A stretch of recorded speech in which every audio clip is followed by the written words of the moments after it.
Hello, and welcome everybody to another Saturday Night Mashup Art Giveaway. Sorry for the shaky camera. How's everybody doing? We got Robert Sterling and Rob Moisel. I can't believe I keep doing that. And Karina all jumping in here early bird special style. And I love you guys for it.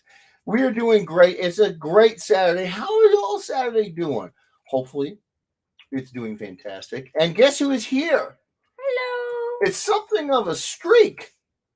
What is it? Three times in a row, and it's a streak. Something like that. So next week will be 3 times in a row. Crazy talk. It's crazy talk, y'all. I mean, knock on wood that something doesn't happen, but knock on wood. I'm knocking. Facebook user says, "Hey, what's going on?" Facebook user Tyrell, if you could let StreamYards into your heart. The link to allow them to see what it does is it allows us to see your name and your face on StreamYards. I think that's all it does. That would make Kimberly's life so much easier, my good sir. If you could do that, that would be fantastic. Sonny Patel says hello. What's going on, Sonny? Roger, he says hello, Jeff and Kim. Hello, Roger. How you doing, bro? How you doing, Sonny? How you all doing? Vish Rudy is saying, hey, Vish Rudy, what's going on, girl? Facebook user says, hello, Ed Weirdos. Hello, Jeff and Kim. Todd. Erwin? What's going on, Sir Toddington, you smexy man, you? How are you doing, my good sir? We are doing great, you guys. If you guys could share this out and let folks know that we are on. Todd, and if you can accept StreamYards again. Yes, Todd. Please, with cherry on top. With Dr. Pepper Zero Sugar Cherry on top. Pretty please with Dr. Pepper Zero Sugar Cherry on top. Please. Here. The Hef jumps in here and says, hola. I think you mean como está. Estoy bien. ¿Y tú? Estoy muy... I'm trying to remember what fat. I feel gordo, I think it is. Don't forget Ryan. I won't. We just had some delicious tacos for dinner, so I'm feeling stuffed and energized, carb loaded. Ryan Ambrose jumps in here and says, hi, Jeff and Kim. Shared it before 0 in the countdown. Damn, I am fast. Thank you, Ryan. I love your face. Tyrell, it did not work yet. Okay. Tyrell's on it. We got you, bro. Andre Lamo jumps in and says, hello, Kim, Jeff, and all the Ed Weirdos. Hello, Andre. What's going on, Dre? What's going on, bro? He says, puerco. I wonder, sometimes Andre's been known to pull a prank or two. He may have just got me to say something nasty there. I mean, maybe not. Tina Sorrentino jumps in here. Hello, Tina. Hi, Jeff, Kim, and Ed Weirdos. Hope everyone is having a great weekend. We hope you're having a great weekend, Tina. Too. Hopefully everything going on with your I know you said you were going to have surgery to remove some of the tumor and then radiation. Is that right? I'm trying to remember. It's been a crazy week. Help me out here, Tina. Whatever you're doing, we're rooting for you, babe. We hope you're kicking butt and taking names. DeHef goes, tacos. That's right, DeHef. And we got those crazy taco shells that have a flat bottom to them. It's a result for Spanish for a pig.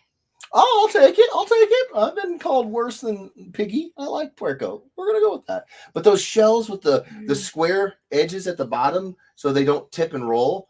And I don't know where I don't know how it happened, who had to give up their firstborn child or whatever, but it's the shells are covered in like a chili lime.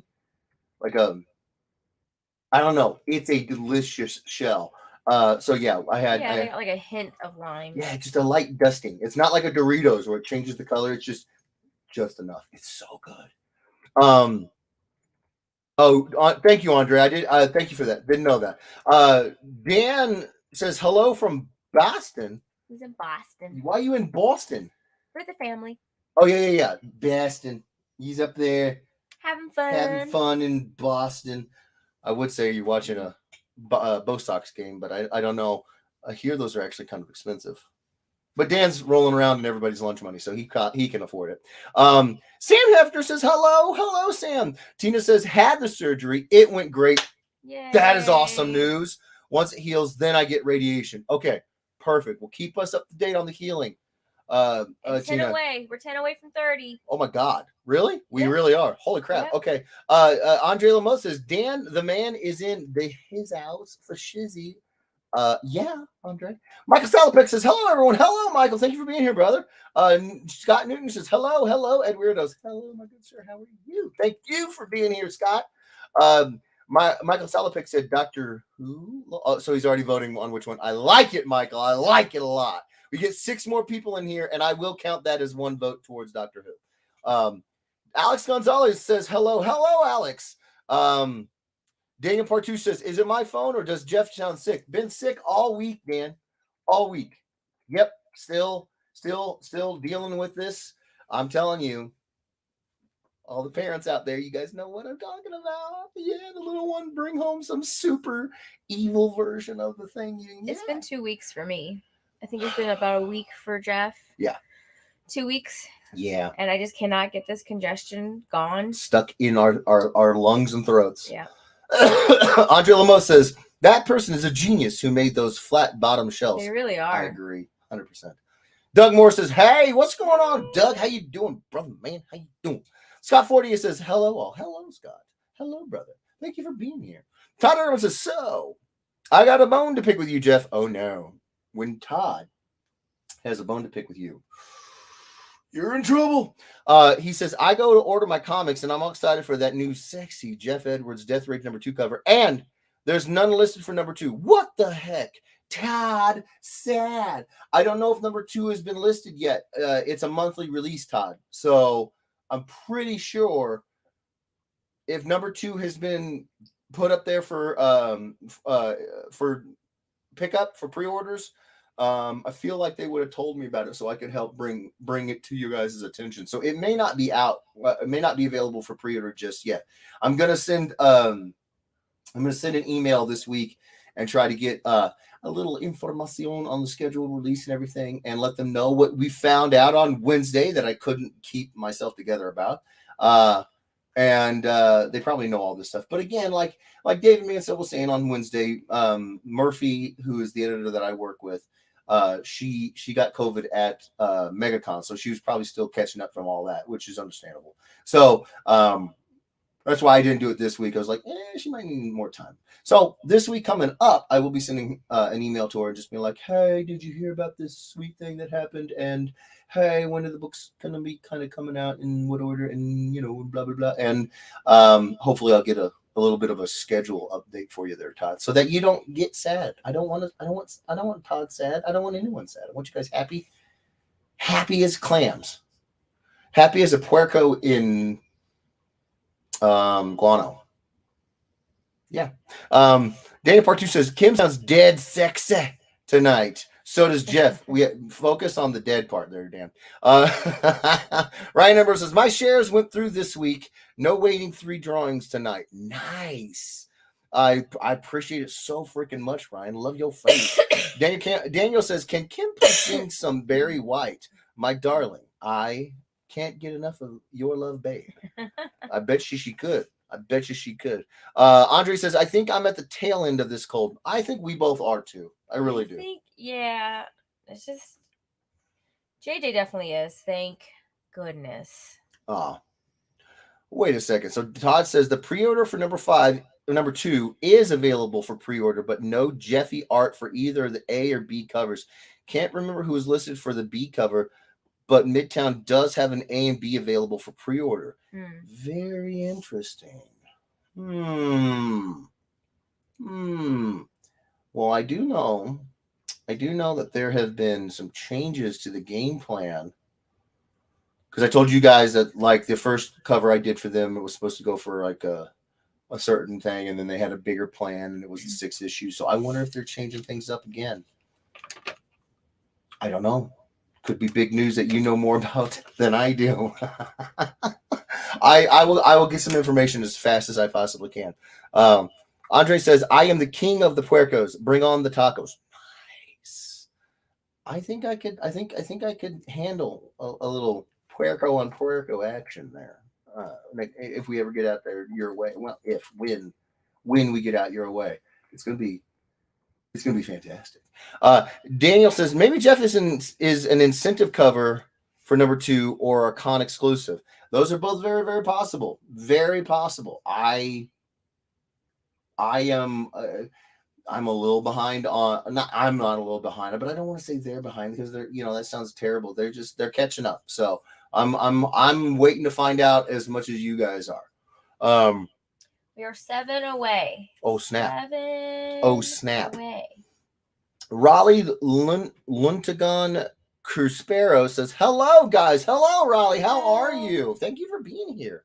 Todd says, Daniel Partouche, have you been hanging out with Miguel? I do know that they are like 2 peas in a pod. Daniel says, hi, Mama Edwards. Is my mom here? She might hear you if she's watching, but I don't think she's in the chat, Dan.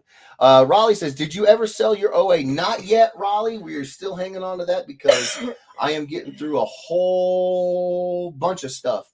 I actually can show you guys some of the stuff that I'm working on, and we're 5 people away from me shutting up and getting one of these. 4 people away from Thank you guys for going into YouTube as well. Yes, thank you. Andre Lemo says, or when I make my way to KC. That's right, baby. Yeah. Southern Comic Geek says, what's up, folks? What's going on? How are you, my good sir?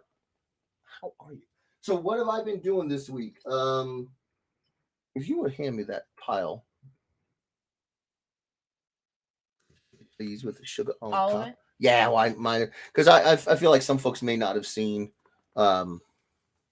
everything, everything. So I don't need these.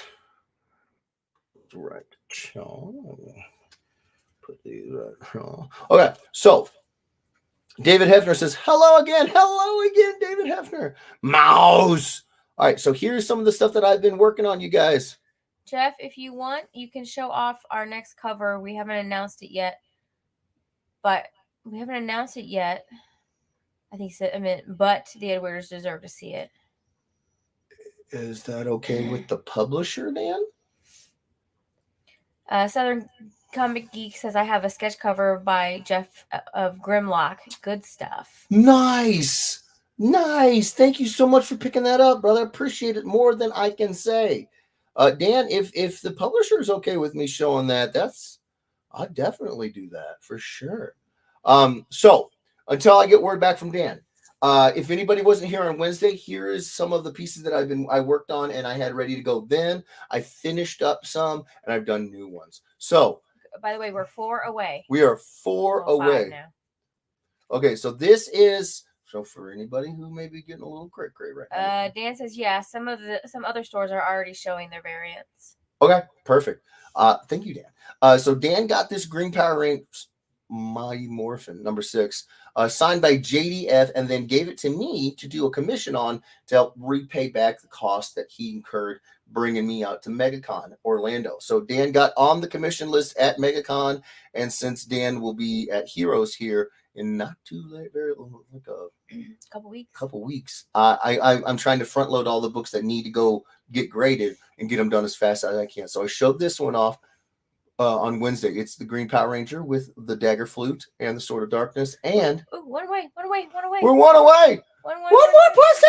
Oh, now we're 3 away. Southern Comics Geek said you did it for me back in 2019 at Louisville. Oh man, I miss Louisville, Southern Geek. I miss Louisville so friggin' much. Oh my gosh. I'm trying to remember your name. I've only done I've done maybe 3 or 4 commissions of Grimlock at a con. I'm trying to remember your actual name. So I did this. Hello, Martin Lee. Hello. So this is something I finished up this week, as well as finishing up the pencils for the newest Death Rage cover that I was working on. I also showed off this in its work in progress phase on Wednesday, and I finished it up. So here, ladies and gentlemen, is sort of what happens when I start getting more time to work on my business. I have to do a test. I had to do a test run to see if these covers would take inks Just right? incredible. Just incredible. And so I hedged some bets and said, if it does work, I want it to look good. I want it to be a nice piece. So I took the JDF kind of theme, and I said my favorite versions of all the characters he's played in the shows is the green and white Tiger Ranger, the green Dragonzord, the Green Ranger, the Dragonzord, and the white Tiger Ranger. I love those two, fantastic. And then when Lord Draken came along, I really, really liked that kind of mashup. I know you guys probably are shocked to hear that the mashup guy is a sucker for mashups, but I am. And so I did all three of their power coins. So it's mostly the white Tiger Zord on the right side, the green Dragon Zord on the left side, and you can see bits of Draken cutting through, you know, in between the lightning bolts. So that took a long time. I literally was up till like 5 o'clock in the morning, Wednesday, because I couldn't sleep, finishing this up. And there's even 2 different versions of gold in there. I got 2 different kinds of gold. I went all crazy with this one. So that one I got done as well. And then hold on, let me read a couple comments. Okay, sorry. Raleigh says, sure. I will wait I will want this Power Rangers cover on eBay. LOL. Ryan says, put it on eBay, Dan, as a pre-order. I can wait. We just might do that. I am going to sell it because I'm very happy with how it turned out. So I will sell it. I don't know if I'm going to do it as part of the original art on the stream or if this will be something that I see if Dan wants to put on his eBay. I don't know. The last time we did something on his eBay was a piece for JJ's college fund. So hey, this might bring in. I might do it again. I don't know. We'll see. Dan says, "Holy crap, dude! Yeah, I went crazy. Right Neighbor says, "Holy Mother of God." Rob says, "Dang." He said, "Damn." Alex Campbell says, so that's what you did with it. Yeah, this is the test piece. Yeah. Tina said, "Wow, incredible." Aww. Dan says, "This needs to be a real cover." Oh, that'd be sweet. Dehef says, "Wow." Ryan says, "Insane in the membrane." Andre says, "That's insane." Thank you, guys. Ryan says, "Dan, I knew Jeff was holding back. You really need to get on top of him." Kidding. No. Dan says, "Wow." Neelan says, Hey, Neelan. Hey, what's going on, Neelan? And then Roger reached out to Gerardo. Oh, thank you, Roger. I love your face. Alex says, that's some magic in those helmets. Nice. Dan I like says, the way you think test? about that. You aced that test. Oh. Thank you, Dan. We're 3 away. We're 3 away from... Now it's 4. Okay, so while we wait for you guys to share it out and get us 4 more people in here, I told you guys the plan was I was going to try to knock out as many mashups to try to take them with me to North Carolina for Dan. I got a few of them done. So, first up is... Martin says you outdid yourself, good sir. Oh, thank you, Roger Martin. says G2 will love these covers. Nice. The Hef says this cover should put little man through 4 years of college and Ivy League school. That cover is crazy. Well, hey, I appreciate that. I really, really do appreciate it. Every time we do these auctions for him, you guys don't even know how much it means. I've said it a million times. I'll say it again. I didn't have a college fund. Kimberly didn't have a college fund. You want to do better for your kids. And that's exactly what we're trying to do. Trying to get him a little bit better set up. And they always say you can never start too early. So, yeah, you know, okay. So Jennifer Lee wanted, Cad Bane Gunslinger Spawn. And so I colored this one up for her. So that is colored up. That one will be going to Dan as well. Then, yeah, I hope Elena and Gerardo get in here because I colored Elena's Deathlock Gunslinger Spawn. Finished that one up. Went a little bit crazy with that guy. A lot of metal. Yeah. Not you. Yeah, I gotta set this off to the side. Ryan says, share. I don't know anyone else. Yes, please share. We're please, 5 away. We're 5 so away. Close. Dan says, money is you didn't do Mitchie's.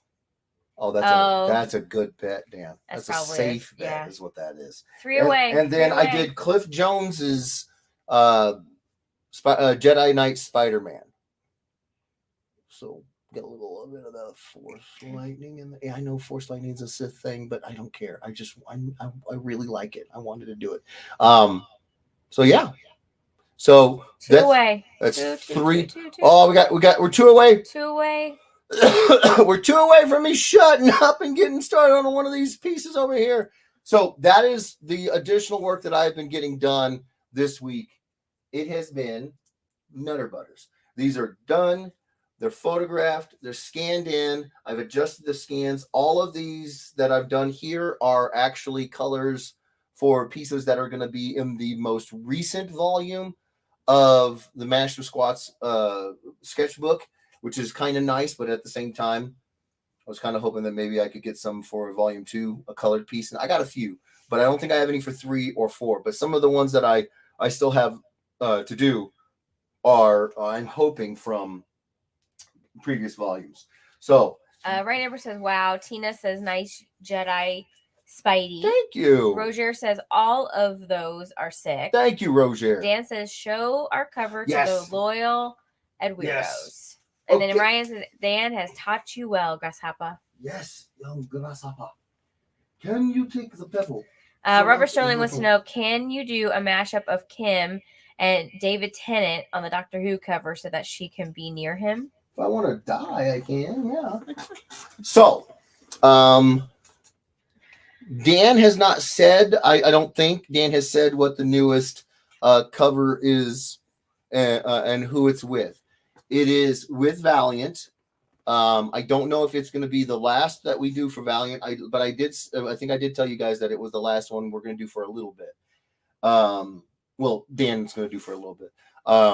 So I'm not sure what other character, is left. We've done Ninjak. We've done Exo Man of War, Harbinger, Shadow Man, Archer and Armstrong. How about this? Can anybody guess who? Can anybody throw out some Valiant characters that maybe you think would be cool? That he hasn't. That I haven't already done a cover of. Throw it in the comment section. Let's see. Let's try and get Chris Mitchell in here. James Dunn, Miguel. I know. Misty and Anastasia have something there that's going on tonight. Oh, okay. Well, where's Rick at? Well, yeah, he's supposed to represent. I don't know where Ricky is. Dr. Mirage, excellent choice there, Todd, but no. Livewire, another great choice, Andre, but no. Chris, Dan's reaching out to Chris. Appreciate you, Dan. And Miguel, nice. Robert Sterling says, I think James is streaming on Whatnot. What is he doing? James, you want to pay for stuff when you can get it over here for free? What's wrong with you? We're 5 away. We get so close, and then it's like... Yep. Alex Campbell says, so I had Joe Rubenstein do a Darkclaw sketch today. Jeff, Darkclaw is an amalgam character combining Wolverine and Batman. Thank you, Alex. I knew that, but I appreciate you reminding me, bro. Robert Sterling says making money. Oh, he's actually streaming. Oh, I see. 30, 31. Woo! There we go. We got it. The boy is awake. I can do that. Thank you, guys. Freaking love your faces. I mean, I can tease you guys for as long as it takes. Robert Sterling says he works with JP from. Oh, okay. Nice. Okay, perfect. Jean-Paul is awesome. So I totally understand that. All right. I got an unboxing to do, so I can't. Any other guesses? Any other guesses? We got 2 guesses. We got Mirage and Livewire.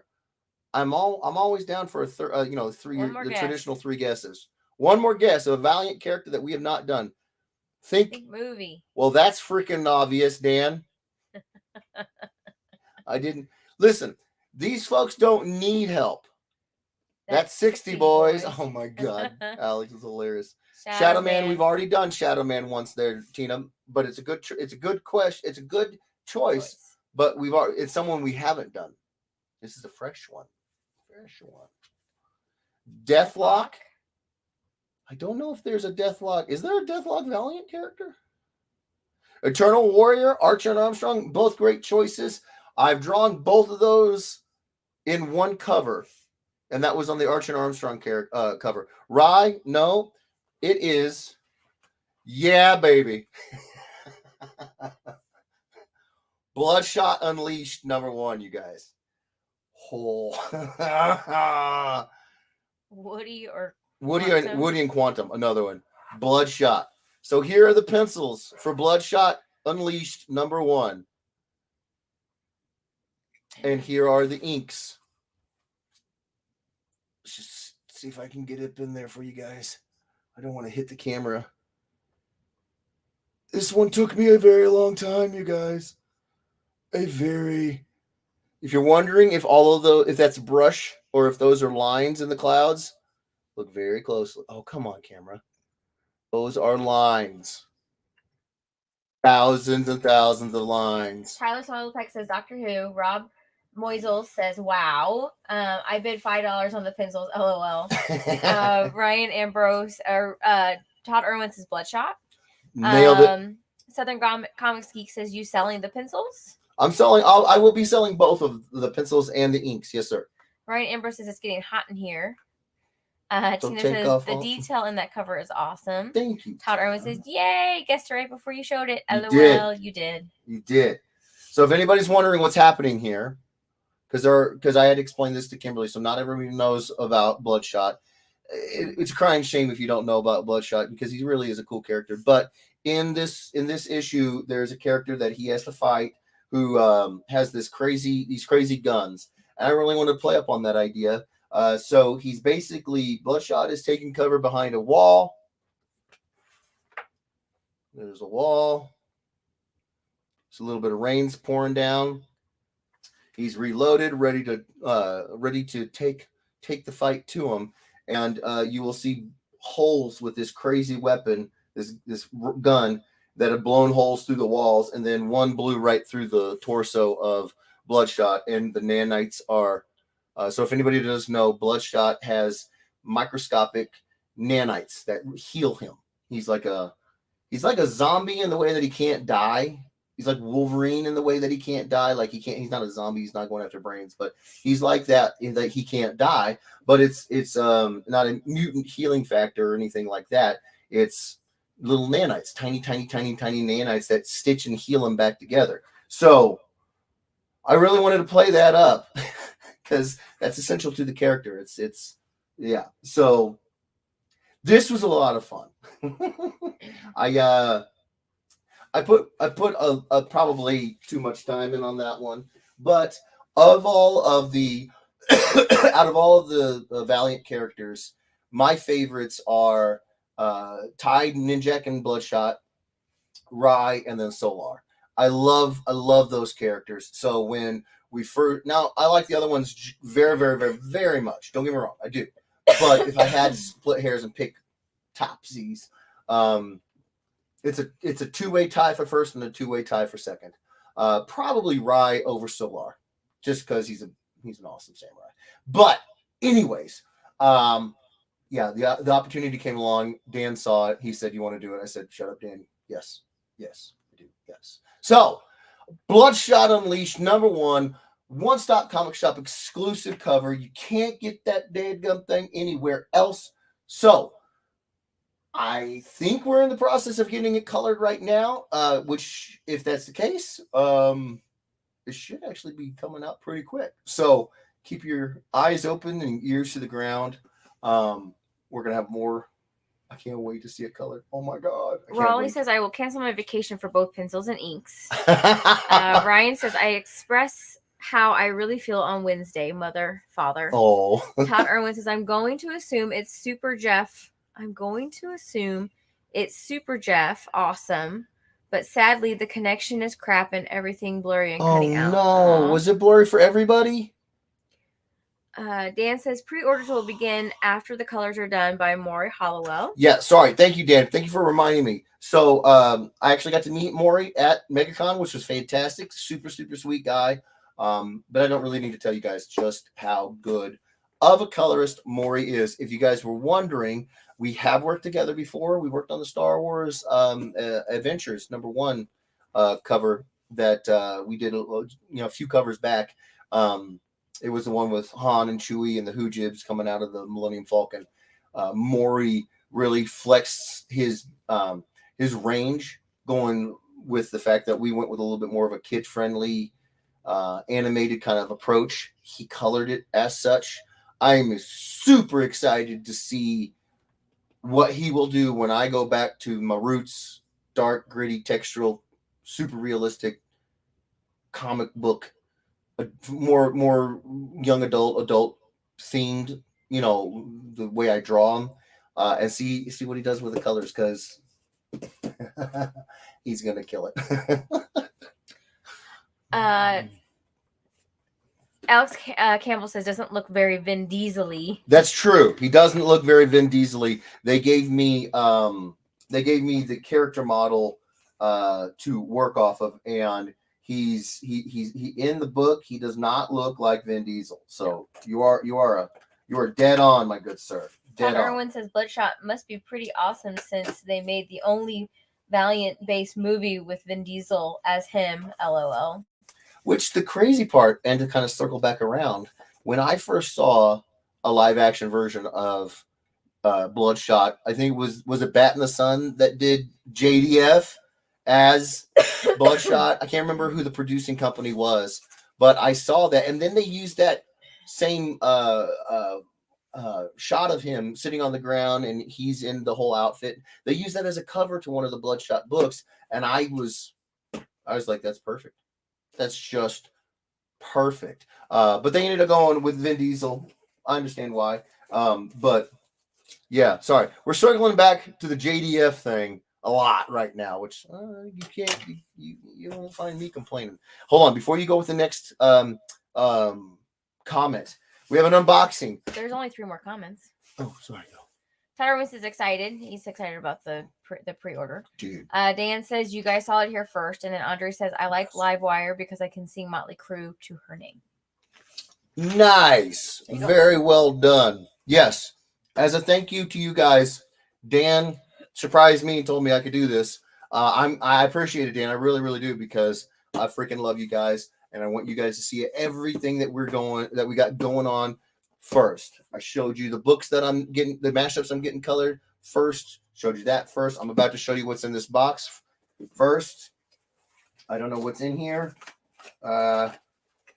This is from Matthew Seward.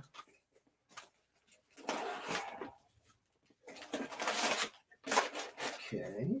It's a package in the box. This is bubble wrapped. I love doing unboxings. I don't know if I've told you guys this, but I love doing it because one of the things that I used to do a lot, Kim will tell you, at cons, is I used to get blind boxes of, like, my favorite was the Kid Robot Street Fighter collection. And then after that, it was all of the Futurama blind boxes. But I just love these blind boxes. I grew up collecting, baseball, football, comic book cards, in which you don't know what you're going to get in the package. As an adult, not so much. So this is kind of like that. This is for adult Jeff. This is kind of like that. I don't know what's in here, and I'm very, very excited to find out, which is part of the reason why it's so. Trying to make Hopefully something you can show. Yeah, that's what I'm trying to make sure. Alex Campbell says, sounds like Kim has competition in JDF. I know. I always do. Rick Lawrence says, hey, wow. Jeff and Kim. Hey, Rick Lawrence. Hey, Rick. Oh, wow. What? Dude. Speak of the devil. I was just talking about collecting baseball and football cards. It is a Tyreek Hill number 39 out of 149. It's a Hot Routes, and it's actually got a bit of game-used jersey in there, in that red square right there. Matthew, holy crap, bro. Thank you. Holy crap. Alex Campbell says mystery lightsaber. Michael Solopek says right. JDF is awesome. Oh, he's awesome. He's not even kidding. I love doing the Ultra Sabers mystery. All 4 of those were mystery boxes. I love doing the mystery boxes. Yeah. What is this?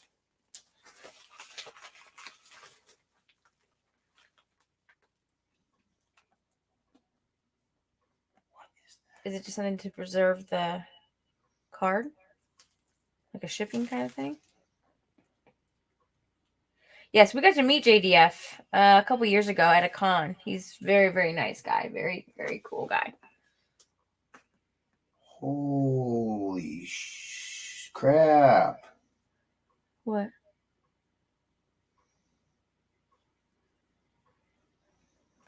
There's no way. Matt, did you just send me a... What? Looks like a little stamp. Little dog paw. It is a dog paw stamp. It's so if I'm understanding this correctly, which Matthew, you have to explain this to me. I don't know if he's here or not. When you get here.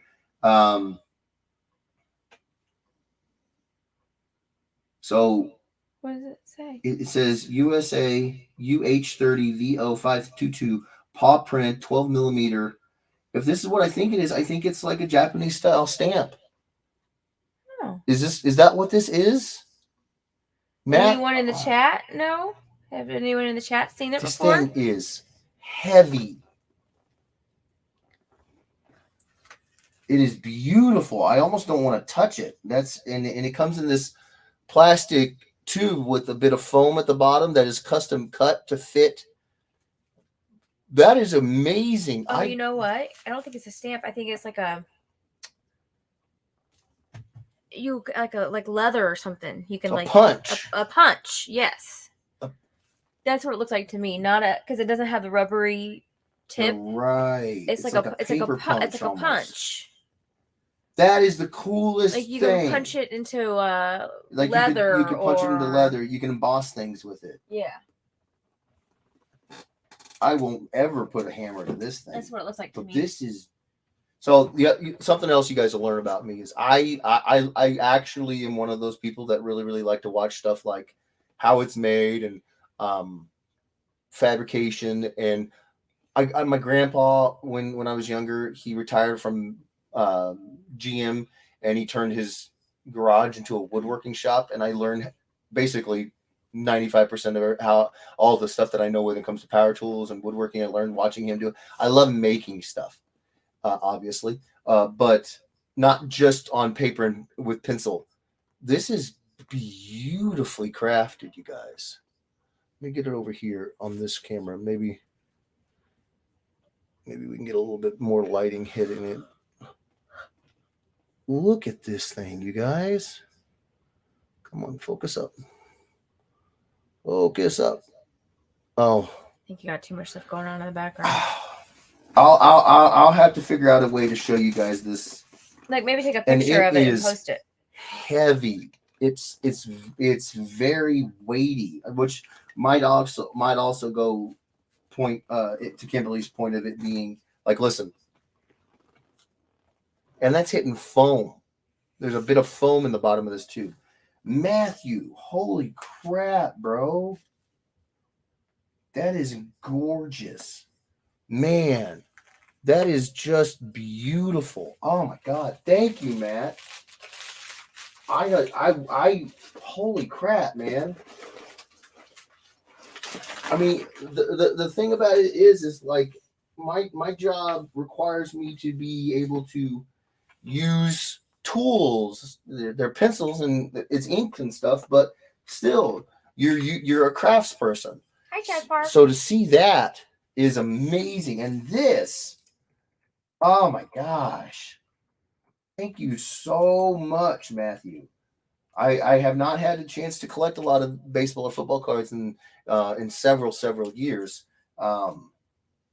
This one is going to go right up there in my collection. Man. Oh, look at this. Look at the wrong one, large. Thank you so much, Matt. The cheetah. Chad Park is here. Chad, what's going on, brother? How you doing? Oh my gosh. Okay. All right. Matthew, thank you, brother. I appreciate it so much. Okay, you guys. We got a Doctor Who book and we got a black cat. I did another black cat piece. So we've only got one vote for Doctor Who. You Actually, guys, 2 votes. Who was the other one? Tyler. Solopek did? Yep. all right. So it was Tyler Solopek and Michael Solop. So the Solopeks want to see a little bit of the Doctor Who. So we got 3 to Who, 1 to Black Cat. All right. Keep them coming. Keep the votes coming in, you guys. 3 to 2 to Hef. 3 to 3. Oh, snap. Tina, we got 1 in favor of Doctor Who. Well, that'd be 4. 4 to 3. Yeah. Yeah, so 1 in favor of Doctor Who. Yeah. I'm feeling like we may have to flip. It's not overwhelming. Yeah, Doctor Who. 5. Doctor Who. Yeah. Robert Sterling bringing it back. So we got 1 Doctor Who ahead. David jumps over on YouTube. David, you're so cute. You're so cute. What do you think? Flip it? No, I mean right now, Doctor Who is up 1. Robert Sterling says flip. Okay. That's why I'm saying there. It's not unanimous one way or the other. We'll flip. Okay. So what color? So what do you think, Ben? What color should Doctor Who or Black Cat be? Doctor Who should be purple. Doctor Who should be purple? Yeah. All right. Well, that's easy peasy. Okay. All right. We're going to do this. You guys ready? The purple. Doctor Who is purple. All right. This is going to hurt. Wow. Black Cat? Well, the half of you guys who want a Black Cat, you're getting her. And let me be clear about something. The half says I try. Sam really likes Black Cat. Nice. I had a lot of fun with this one, and I will tell you guys why. You guys are going to be like, oh, well, hey, we got the... it's Black Cat, so it's Jessica Harding. Yes. Yeah. Sure. So what happened? Oh, it's just a software update for a program I don't even use anymore. Okay. So let me switch this back up. Woohoo! Everyone's excited about the Black Cat. So I'm excited about the Black Cat too. I'm excited about both of them, but this one is because of a bit of a nostalgia. I wasn't alive when some big IPs, of pop culture came about. I wasn't on the ground floor. There was last week, I was that kid that was at the bowling alley putting my quarter on the screen with my next up on Street Fighter 2. And we had Chun-Li was last week's. Wasn't that last week? Or the week before? Must have been the week before. In the last 2 weeks, we had a Chun-Li in there. This is Black Cat mashed up with another of my personal favorites when it comes to the gaming sphere. Yeah. It's not, however, Street Fighter. It is a fighting game. It is Felicia Hardy, Black Cat, with Morgan Ainsland from Darkstalkers. Mm. Yeah. The Bat Lady, for anybody who's wondering who she is. She's the Bat Cat Lady. Let's friggin' do this. Boom. Andre says Andre the Giant Black Cat mashup. Ooh, that would be sick. Yeah. Who's Facebook user? James Marr says Doctor Who. I already flipped James, but I appreciate you jumping in here, brother. Ryan Ambrose says I would have cheaped you out on Street Fighter. Oh, I bet you would have. You probably would have. But then again, you know what? At that age, all anybody ever did was cheese stuff. So it's all good. Robert Sterling says I was rooting for Dalsim from Street Fighter. Street Fighter, yeah. Sandy Patel says, "Ooh, want." Rob Moisel says that's awesome. Dan says, "Wow." Andy Poole says, "Nice." Oh, Andy, what's going on, brother? How you doing? The Hef says, "Oh wow." Claim. Ryan Ambrose says, dang. And then you put a whole bunch of firecrackers. Nice. Dan says, remember, Kim, when entering names on the wheel, we are all Patels. Right. Got it. Daniel Partouche Patel. Sonny, we're all joining. Well, they are all, because I can't win. I said we. I can't win any of it. They are all joining the family. Andy Poole says, love the art, mate. Thank you so much. Oh, my gosh. That is so awesome to hear from you again, bro. Woo! I love that you said mate, Andy. Huh? He said mate. Well, yeah. Because we watch a lot of Bluey, and they always say mate, and I just love it. They do. Like I want to say mate. Say mate. Say mate. I love it. Especially if Andy's cool with you saying mate, then say mate. I like it. There you go. But Andy, Andy's not Aussie, right? Yeah, no, he's English. Yeah. Yes. Sunny says LOL. Oh, about the joining the joining the fam. Yeah. Hey, you guys, I'm telling you, you guys got the craziest luck. But mate must be an Aussie and maybe English thing, like a very, I guess. Well, if I understand it correctly, I think most of the English-speaking folks from Australia are British originally. Yeah. I think it's a British colony. I believe so. So that would make sense. Because they have the episode about the Queen. Who, what? Bluey. Oh, yes. Episode about the Queen. Yeah, everything is about and Bluey, they talk about the Queen a lot. They do. They just think, yes. So, yeah, it's a British thing. Yes. Yes.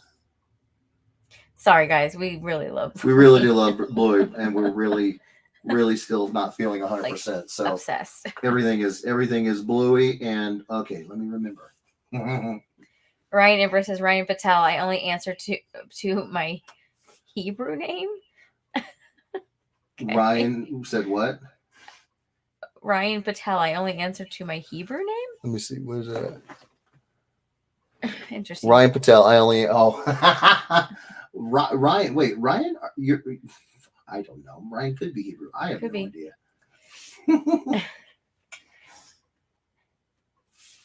Okay. Ryan says kidding.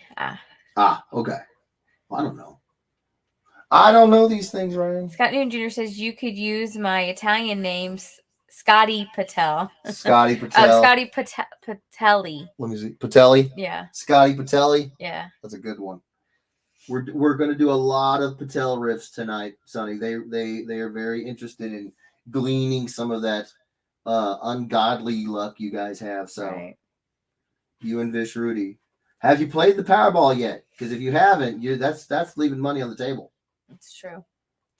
Andy Poole says you can say mate all you want, as the sole and ultimate representative of all that is British and British adjacent. You have my permission. See, that's just like the Queen. Thank you, Andy. That is just like the Queen saying it. So, Andy, do you and your kids watch Bluey? Is that as big in across the pond in Britain as it is in the States? America. Dan says Dan McPatel. Let me see. McPatel. McPatel. I like it. I like it. It almost sounds Irish. Yeah. And I'm not sure if there's any Irish in Sonny's family. I'm thinking probably not, but Dan's getting the mix in there. So then McDougalls, the McClanahan's, and the yeah. Andre says, please put me on the wheel using my middle name. Let's try tricking the wheel. I like it. What's your middle name? We'll do whatever we got to do, Andre. We'll do whatever we got. So do you want me to take out your first name and put your middle name as your first name? Rob Moisel says, surprise, she's not matched with Felicia from Dark Stalkers. So here's the thing. I'm not sure, but I've always had this running suspicion that Black Cat from Marvel was a riff on Felicia from Dark Stalkers. I mean, it's a cat girl, and the cat girl in Dark Stalkers' name is Felicia. Black Cat's name is Felicia Hardy. I mean, you could be forgiven for thinking that. And it actually that was an option. It was Morgan Ainsland, Felicia. I think there was one more Darkstalker character tossed in there to mash up with Black Cat. But then I just got to thinking, I mean, like, at that point, it's really just a naked cat lady. Because, I mean, Felicia doesn't wear much. Black Cat wears more. So that should tell you, if anybody knows Black Cat's outfit, you know there's not much to it. And she's wearing more than Felicia from Darkstalkers. So it would just be a naked lady. A naked cat lady with a tail. And I was like, yeah, we probably can't get away with that on the kid-friendly channel. Or night. Yeah. Sunny says, LOL, dead. Andre says, Christian. So do you want me to do Christian Lamoth? Yeah, do Chris Or Lamoth. do you want me to do Andre Christian Lamoth? You tell me, Andre.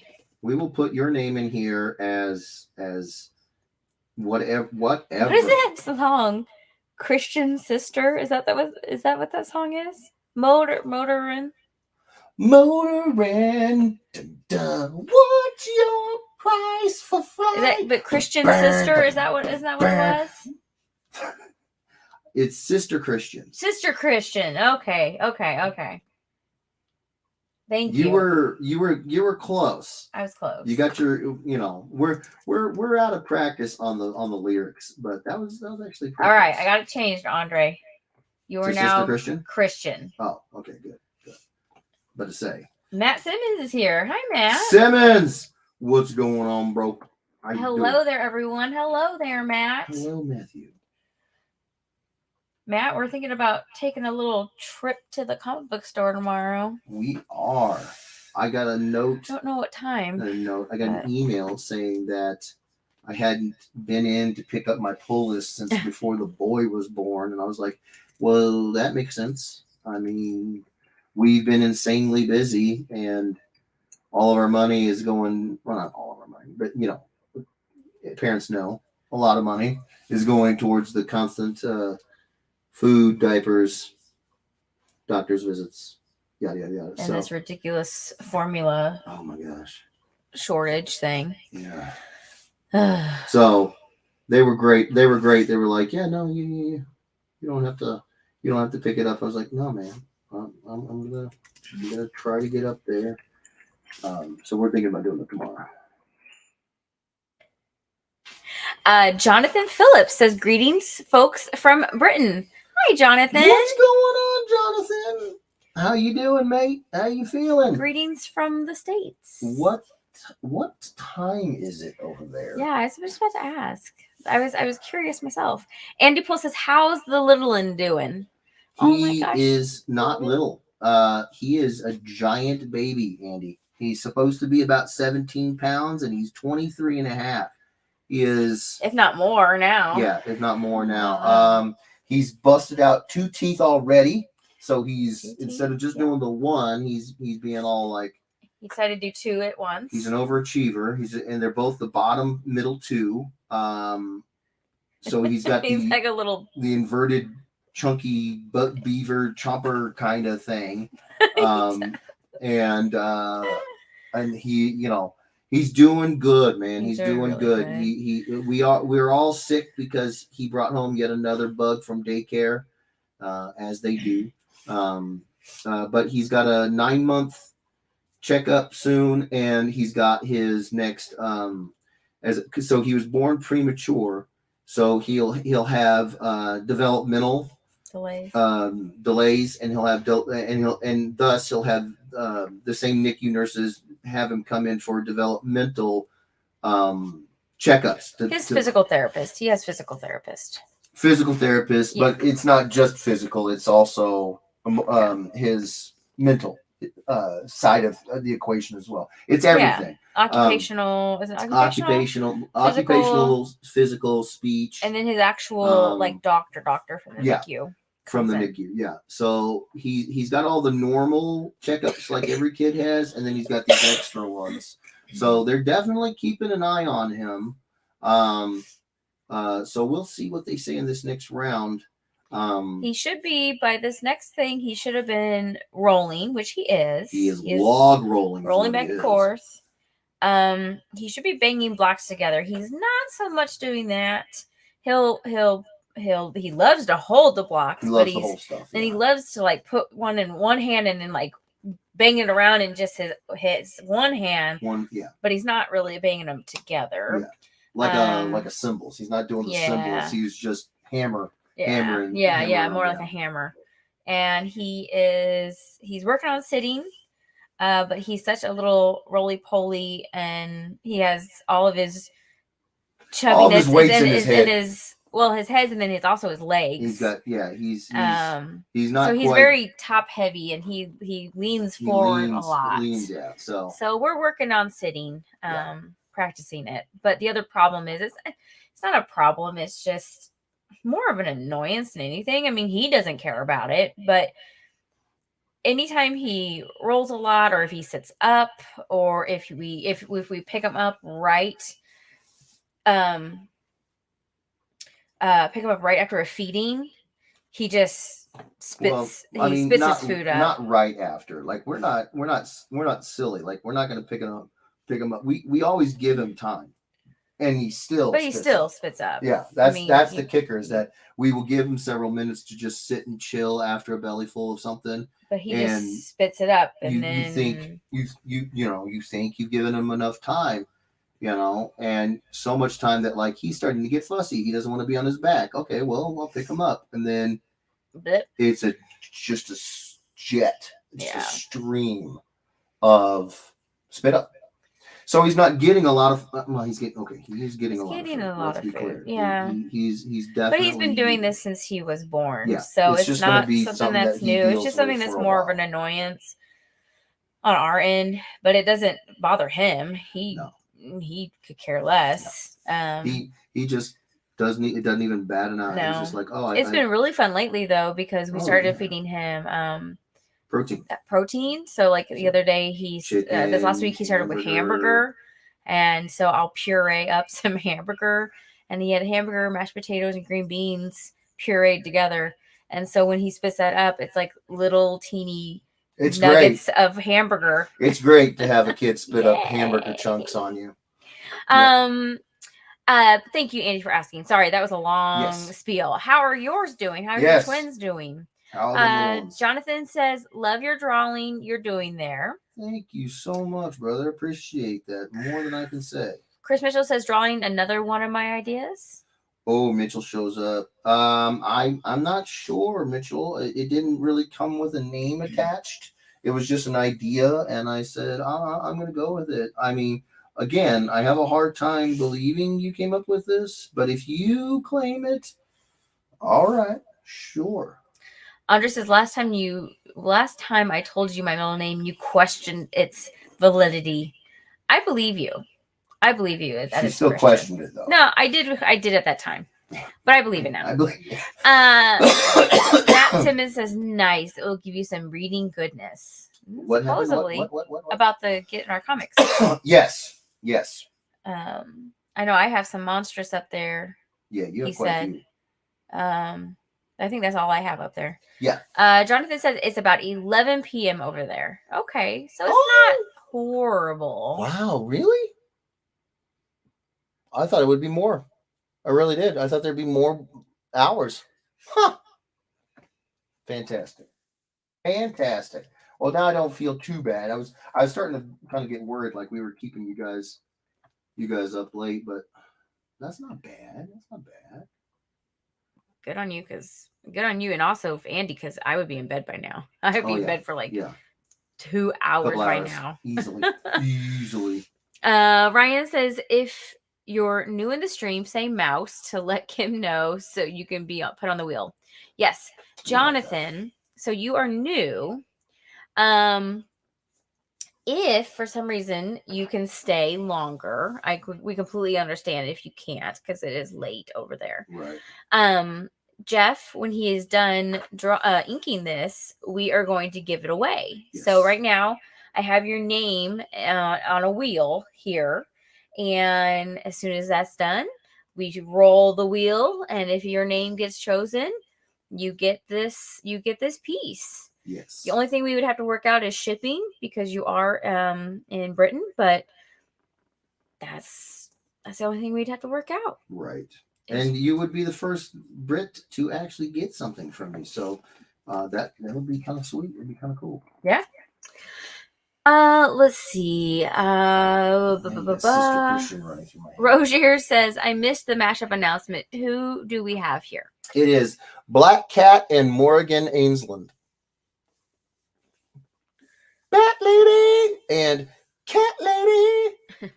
Ryan says he's an Edward, so he was born extra awesome. Aww, thank you. You are too sweet, my good sir. Jonathan says, do you guys go to conventions? Yes. I'll be going to Chester Comic Con next Sunday. Can't wait to meet the 8th Doctor himself, Paul McGann. Oh, we do. We do not go to British ones yet. Don't get me wrong. I think it's Thought Bubble is one of the biggest ones over there. Sweet Christmas. If I could get a chance to go to Thought Bubble, oh my God, I'd lose my ever loving mind. But all of our shows that we attend are stateside. For obvious reasons, it would be insanely expensive. I would literally have to bunk up with Andy and his family. Andy's over here like, nah, mate, nah. He's like, yeah, nah, yeah. But yeah, it would be fantastic. But that would be fun. Yeah, that would be so much fun. Oh my gosh. Jonathan also says Patrick Thornton is my favorite Doctor, even though I didn't grow up in the 1960s. Then again, I didn't get into Doctor Who until 2005 when I was 12 years old. Interesting. So, because I've always thought, Doctor Who would be sort of ubiquitous for Britain. Like everybody. Growing up, Kimberly and I, we may not have been the biggest Star Trek fans, but we watched it. It was like, you know what I'm saying? Like everybody watched it, and I kind of figured that would be the same for Doctor Who, but I guess not. I guess you still have some late arrivals later in life to the fandom. So I didn't start watching it until I was in, college. Yeah, well, but that's what I'm saying. That's not your sort. It's not America's number one. Yeah, I know. I got that. Yeah. Whereas over there, you would think. Yes, I understand. It'd be like Star Trek. Oh yeah, Star Trek. I think that would be, in terms of popularity for sci-fi running time. Yeah.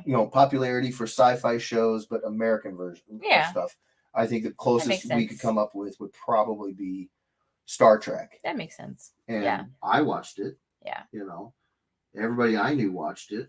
So. Michael Palmer, hello everyone. What's the mashup?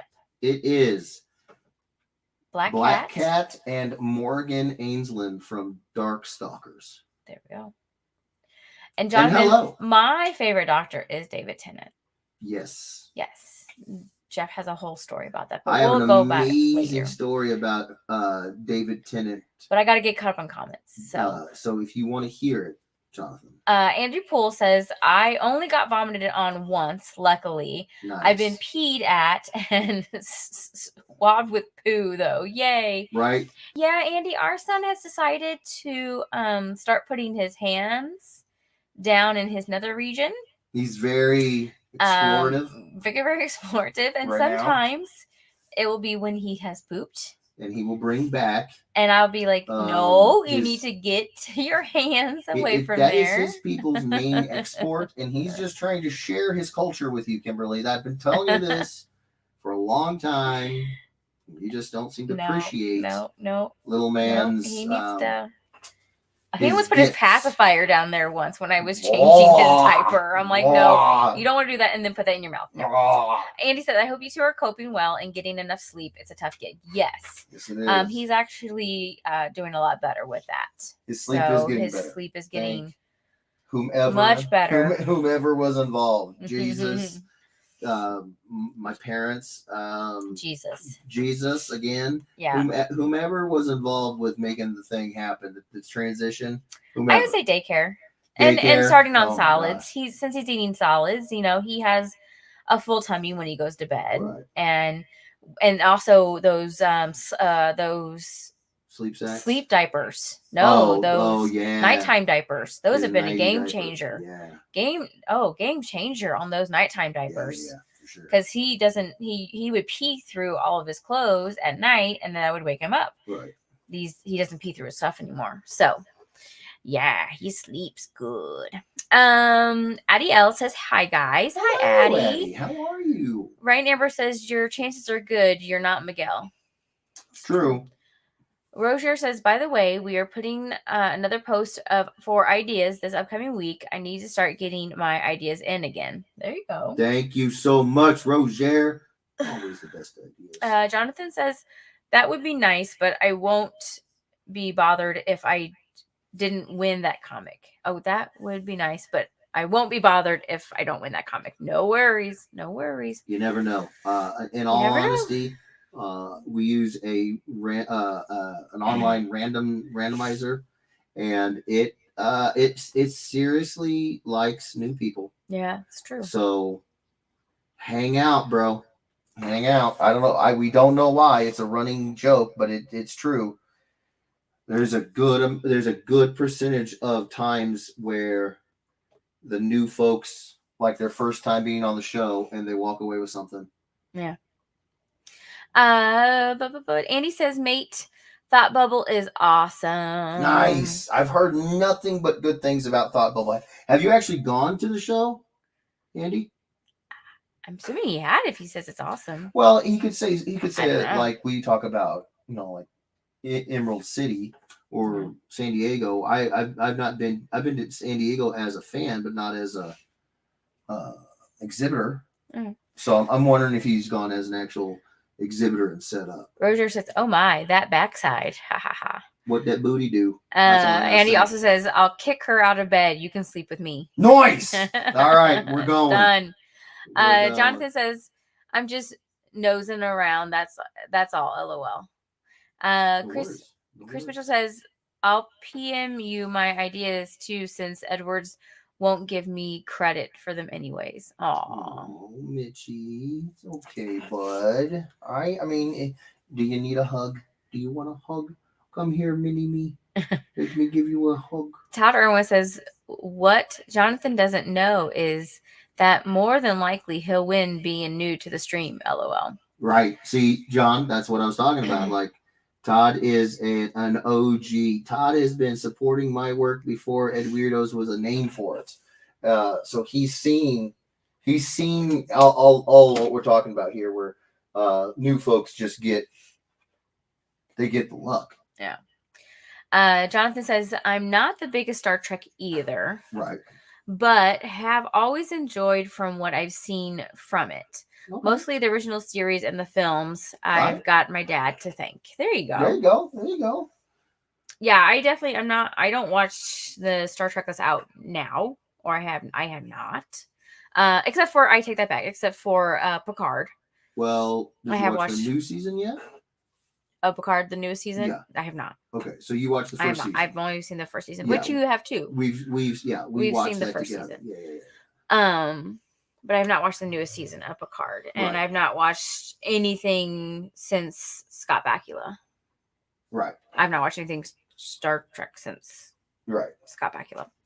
But yeah, I liked it way before that. I mean, I liked everything prior to that. So, and I hear Q is in the new Picard. I'm very excited to see that. Yeah. I'm excited to see that.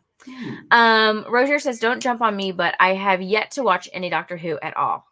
That's okay. Roger. Jeff's only watched one season. Yep.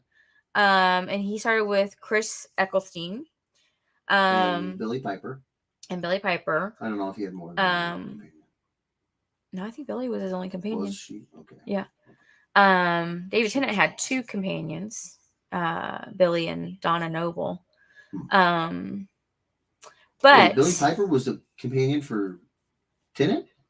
Oh yes. What? Oh yeah, they had like they were in love with each other, but yeah. Yeah. What? Yes. You gotta watch David Tennant. What? Billy Piper was my jam. I Yes. loved her. She was with David Tennant for most of his season. I thought you couldn't be seasons. But one, like it was a 1-1, like one Nope. doctor run, and then they swap out the companion. I mean, typically, yeah, but no. I mean, they know good talent. That's right. That's right. What? Yeah. See, Roger, we both don't know much about Doctor Who. Yeah, he's only seen Chris Eccleston. So, Michael Palmer says, "Did someone say a story about David Tennant? What? It's seriously like the Patel name. It really is. It's like synonymous. Only if Jonathan wants to hear it." Todd Irwin says, "Randomizer likes two types of people: noobs and Patels." Yep. And the Patels. Yep. Jonathan says, "Patrick Thornton or Let me see. Throton. Let me see. I think it's Trotton. Trotton. Is it Trotton? Did do conventions when he was still alive until his death in 1987. Oh goodness, I was like 4. I was 5. Yeah. Even though I never got to meet him, I'm glad he lived long enough to see how much his doctor was loved by fans." Yeah, Patrick. I think I remember. She's gonna look up which one it is. No, I think I remember who it was. I think I want to be sure though. He wasn't Crazy Scarf Guy? I don't think he was. No, I think he had like the bowler hat. It's like a bowlerish kind of hat. The derby? The derby. That's a derby. Drop the vernacular. Oh no, I've been wrong. I'm wrong. No. Oh, I know who you're talking about. Yes, I did like him. Let me see. He played like this like flute. Oh wow. He was the doctor. Wasn't he the doctor after the very first doctor? Isn't he doctor number 2 in the series? Someone confirm. You guys are sitting here like we aren't drawing the Doctor Who cover, but we are talking Doctor Who. We are. This is what we do. I think he was the second doctor. I'm a victim of circumstance. Oh, come on. Was he number 2? Now you done it. You got Kimberly talking Doctor Who. She loves Doctor Who. Trying to remember the order. This is all you, babe. I couldn't help you if I tried. I could maybe bust out some. Yes, he was the second doctor. The flute guy? Yep. Very cool. Patrick was the second doctor. So the flute was like the sonic screwdriver, but Tom days. Baker is the 4th doctor, and he was the one with the very long scarf. Tom Baker. Tom Baker. Yep. Tom Baker. And did you know? Probably not. That probably the not. 5th doctor, Peter Davison, his daughter in real life, for real life, is married to David Tennant. No. Mm-hmm. So David Tennant, who was the 10th doctor, and his wife, David Tennant's wife, played his daughter in an episode. What? Wait, what? Yep. David Tennant's wife. What? A wife. Played his daughter in an episode of Doctor Who. Well, that sounds like some Arkansas backcountry crap going on. For our contingency who's speaking the Queen's tongue, what I mean is Arkansas is a state in the States that has got a bit of a. It's got a bad rap. It's got a bit of a bad rap that has to do with a lot of really. Well, it's not. It's not good. Ding ding ding ding ding. Yeah. We don't. Yeah.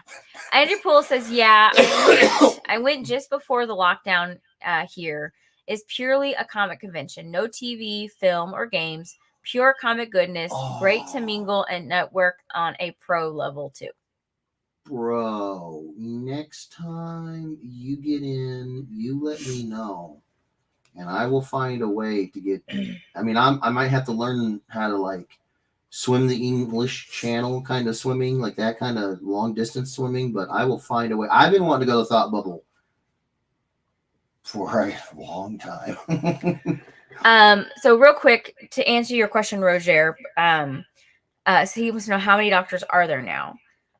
What number are they up to? They are up to. They are going to 12. Nope. 13. 14. Dang. Doctor, the 13th doctor was the female doctor. Jodie Whittaker. Okay. She's ending. Okay. And then now they're going to have the 14th doctor. Okay. And it was Shudigawa is his name. He's going to be the 14th doctor. Shudigawa. Okay. It's going to be the 14th doctor. Roger, the show has been around since the 1960s. Hot minute, bro. 1960s. Minute. I think they said it was the longest running sci-fi show. Yes, I believe so. Yes. Yes, there is 14 reincarnations. No, soon to be 14. And we're not even kidding. Of like, the Doctor. They were black and white back in the day. They were correct. They were old. This thing's been around for a hot minute. Correct. Which means that there is so much lore and story, and there's a lot. There's just a lot. Ryan Amber says, Lighting in the house. Hope you two are having an amazing trip. Lighting in the house. I haven't seen Steve or Maria. I haven't seen Steve or Maria, but Todd Irwin says, yeah. Where'd they go? Where did you go? Todd Irwin says, Jeff apparently knows Doctor Who as much as he does us. So Not true. Who said that? Todd? Yeah. Todd? Really, Todd? All right. Well, you are now on the list. All right. Jonathan says, what did we say his last name? Pronounce it? Troughton.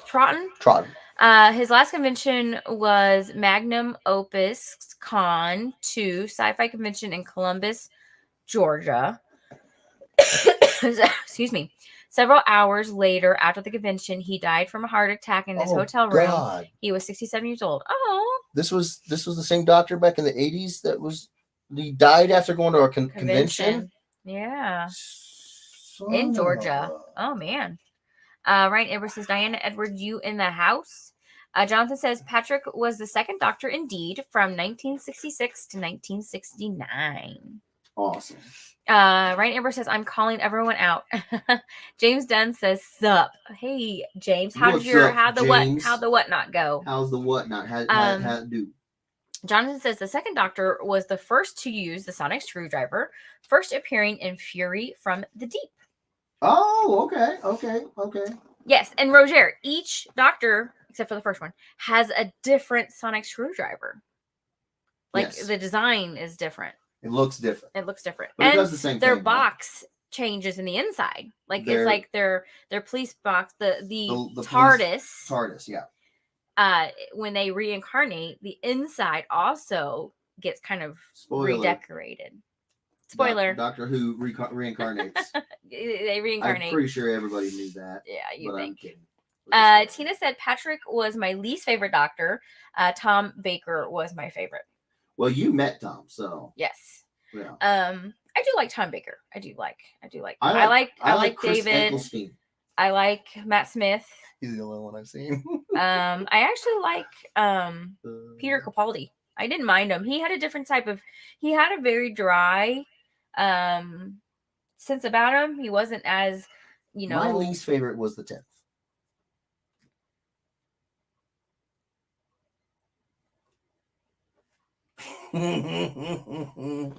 I don't know who the 10th was. I just picked a number. David Tennant. I take that back.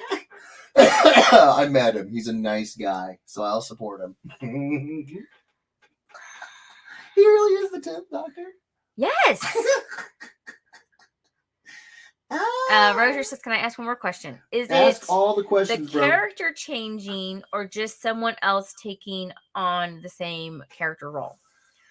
So the character doesn't change. He's always the Doctor. Right. So his storyline until recently, I hear rumors that they kind of changed it up with this last season. I didn't watch the last season. Let's just say I tried to watch the last season. Oh, you did? Yes. Oh. She watches them at work. I personally, so I don't watch them with her. So I don't know. I personally wasn't a fan. But I do know this, Roger. When he dies and he's reincarnated, he comes back with a different look because he's in a different body. He or she comes back with a different look. The doctor comes back with a different look. So different actors take on. Their storyline stays the same, right? In a sense, like they're from, you know. Don't give away too much now. He's got to watch it. All right. But the reason why you see different people taking the title of Doctor Who. Correct, Tina. The personality changes with each doctor. Their appearance changes. But it's always the doctor. So, for example, David Tennant is a bit shorter, whereas Chris Eccleston is a beanpole. And was Tennant after him? Tennant was directly after him. Yep. So the doctor, when he looked like and talked like Eccleston, his storyline runs. He dies. He's reincarnated in a new body with a new personality, but it's still the doctor. And in this case, it transferred from a very tall guy to average height David Tennant guy.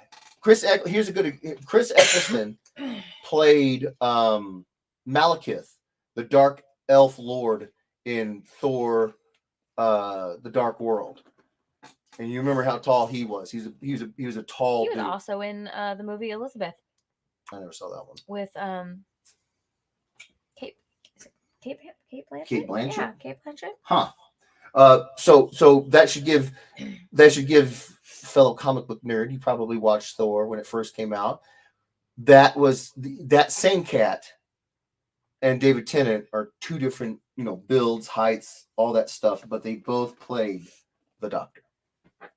It's a very cool concept. I do find that interesting that you can that they came up with this idea that he can look differently, or he or she can look differently. I think that's very cool. So this Roger, let's see. Okay. This is. I think we're going to turn Roger into a Whovian. This is what the sound of the TARDIS makes. Oh boy, are we going to get in trouble? I don't see why. All right. I don't see why we would.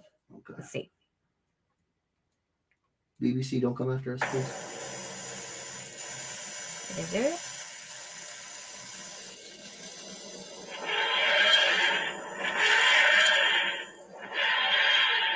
I'll play it just for a brief second.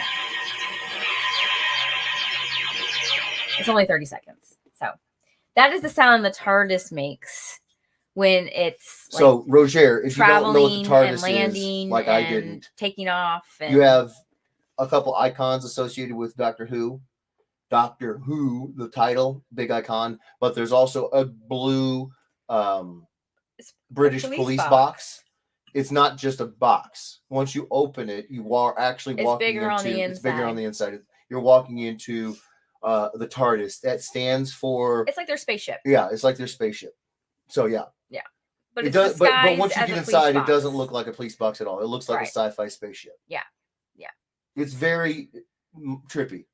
When I first watched I love the it. first I'm gonna have season, to watch it. I'm gonna have to rewatch it now. When I first watched the first season of it, I'll watch the Eccleston season with you, and if Billy Piper carries over into Tennant, I'll watch that. She does. I didn't know that. I didn't say you were. I'm saying I didn't know.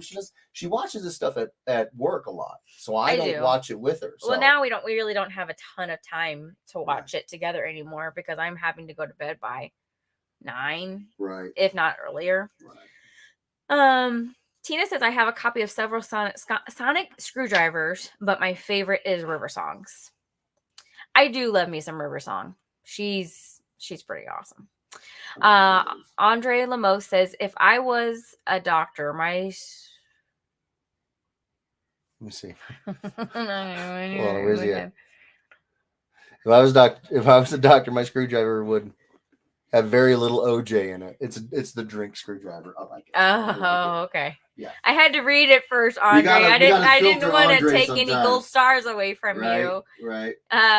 You were talking about doctor and a screwdriver, and I was like, oh, where's he going with there? With this one? Tara Park says, hey, I'm back. Just got home from my nephew's birthday party. Happy birthday, nephew. For sure. Andre says, oh, wait, wrong screwdriver. Right.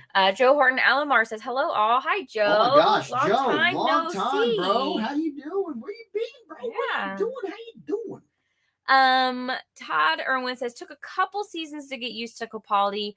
I wasn't a fan of his version at first. You know, Todd, I feel the same way, but I felt the same way with each Doctor. Like, you get to grow. I instantly like Chris Eccleston. No. What I'm saying is, you get to grow and love each Doctor so much that when they change, it's like it's a shock, and then you have to be like, when David Tennant's time came up and it was Matt Smith's turn to go, I didn't like Matt Smith at first. I was just like, no, it's not David. It's not David. I don't want Matt Smith. But then I got I got used to him, and I liked him, and you gave him everything. I gave him a chance, and I liked him. But it was like, you grow to love a character, and then they're gone, and then someone replaces them, and you're just like, they got an uphill battle. Chris Mitchell says, does each Doctor have their own specialty, or are they all just general practice doctors? I'm pretty sure. Do they all have their degrees from the same school? I'm pretty sure Eccleston is foot doctor, right? Because he kicks butt. The other option in that joke would have been a proctologist. I don't think we want to do that. Tina said, like I said, the personality changes with each Doctor, but it's always the Doctor. Jonathan says, originally the TARDIS could disguise as any object in any time period it landed.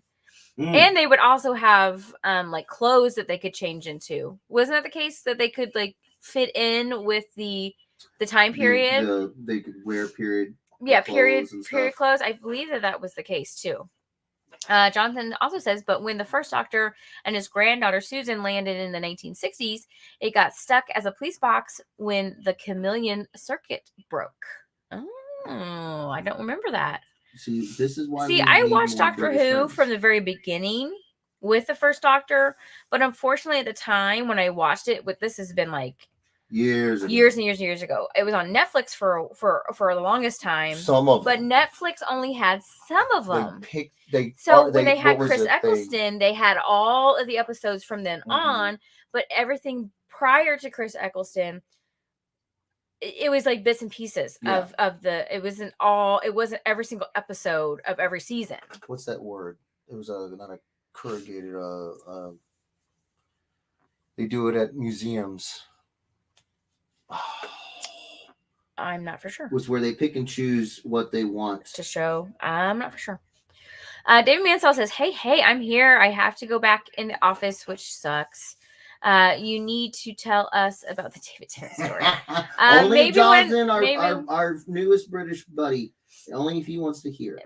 Maybe when we get caught up on comments. Love you, David. Love you. Roger says, is the character name the same or different when reincarnated? It's the same. It's always the Doctor. He's just called the Doctor. Yeah. Yeah. I learned that quick. We were at a con, and Kimberly had found the box sets for seasons 1 through 10, something like that. Oh my gosh! I found no, it was at one show. Yeah, it was at one con, but it was one con. Yeah, but it was what was it? Seasons 1 through. Oh, I don't know. I have Chris Eccleston. I have David Tennant. I have. Basically, I have everything. She found everything up until Peter Capaldi. Yeah. And it was all at one show, and I kept making a joke at the booth. I think I spent like $200. You spent $420. Yes. Did I? Oh. She went on Amazon to see if she could get better prices, and not for all that she couldn't. No. And long story short, I kept making the joke about who is the Doctor, what's his name, all that stuff. And the guy behind this was in a big Doctor Who super fan booth, and you could tell. that he knew that you don't call him Doctor Who. He's called the Doctor. And I kept calling him Doctor Who. Like, who's the Doctor? Who's the Doctor in this one?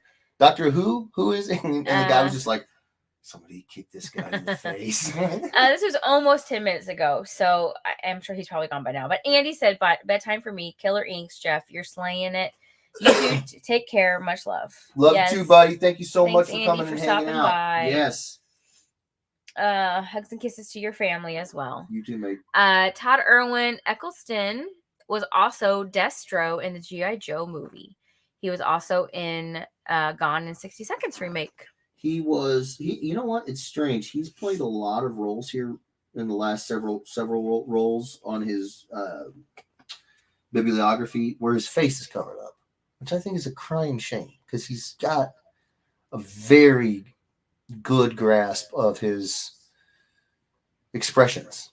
He really does. So hopefully we can actually get him lined up with some roles where he actually gets out from underneath all the prostheses. But if he likes it, then I guess do you, boo. But yeah, I did know he's been in a lot of, you know, I call them Doug Jones roles where they're really, really cool because they are, but you can't see his face. And Doug Jones has mastered that whole thing. So I didn't realize that he was in Thor. Yeah, he's Malekith. No, I know you said the main elf villain. I did not know that. Yep. I did not know that. Roger says, okay, cool. Thanks, y'all. No problem. Gotcha, Sonny says, it's because he keeps the parking brake on. That's why the noise. Ah, gotcha. Donna transports it with the noise, LOL. Donna transports it. I'm thinking the TARDIS. Oh, River Song. Right, River. Transport it with the noise, LOL. Tina says, Kim, it only makes the sound because he left the brake on. Oh, when his wife River flies it, then it doesn't make that sound. Love how River had to explain it to him. Oh, I don't even remember that. Oh, that's funny. So I thought somebody was joking. No, I got yeah. No, I completely forgot about that.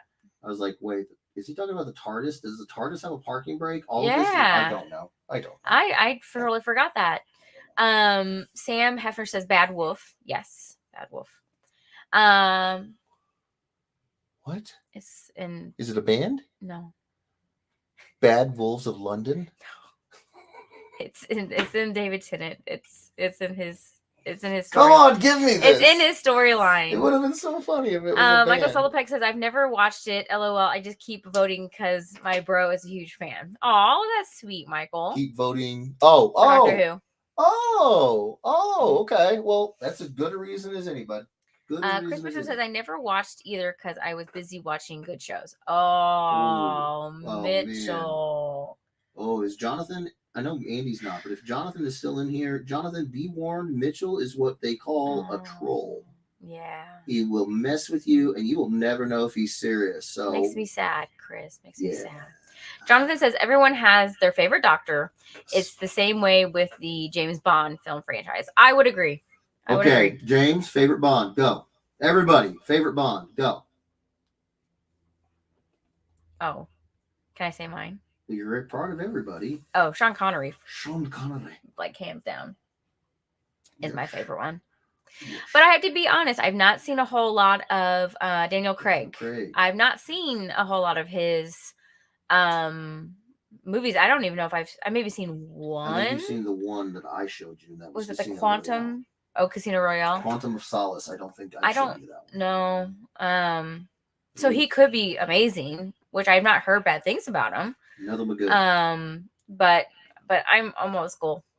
I like Sean. Let me just break it down for you. If you had one word to describe the different people playing them, I think Pierce Brosnan's character would be swagger. That would be like the way to kind of one. It's hard. It's really almost impossible to,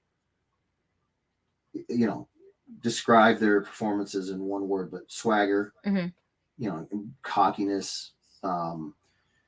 Which don't get me wrong, I like Pierce Brosnan. Yeah. I really I'm do not like being him. critical at all. I don't need to tell you about Sean Connery. But if you were to talk about Daniel Craig, he's smooth. I think Daniel Craig is like sophisticated, it's very business, very smooth, high action. Yeah. Like he'd be like the top shelf of like a drink. I bet you want a tall glass of Daniel Craig. So does Rachel Weisz, right? She's not complaining. No. She's like, I get to take 007 home every night. That's true. It's like, yeah, it's true. You did all right there, Rachel. Daniel Craig did all right too, because she's very pretty.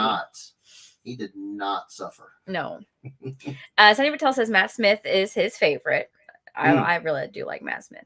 Todd Irwin says, I really like Tennant and Jodie, especially from the start. Nice. Oh, you did like Jodie? I'm not. She's like, I wasn't a big fan. I wasn't a big fan of those episodes. I actually only watched maybe 3 or 4 episodes, and then I just stopped watching. Couldn't get into it. I couldn't get into it. No. Yeah. Robert Sterling says the word you're looking for is curate.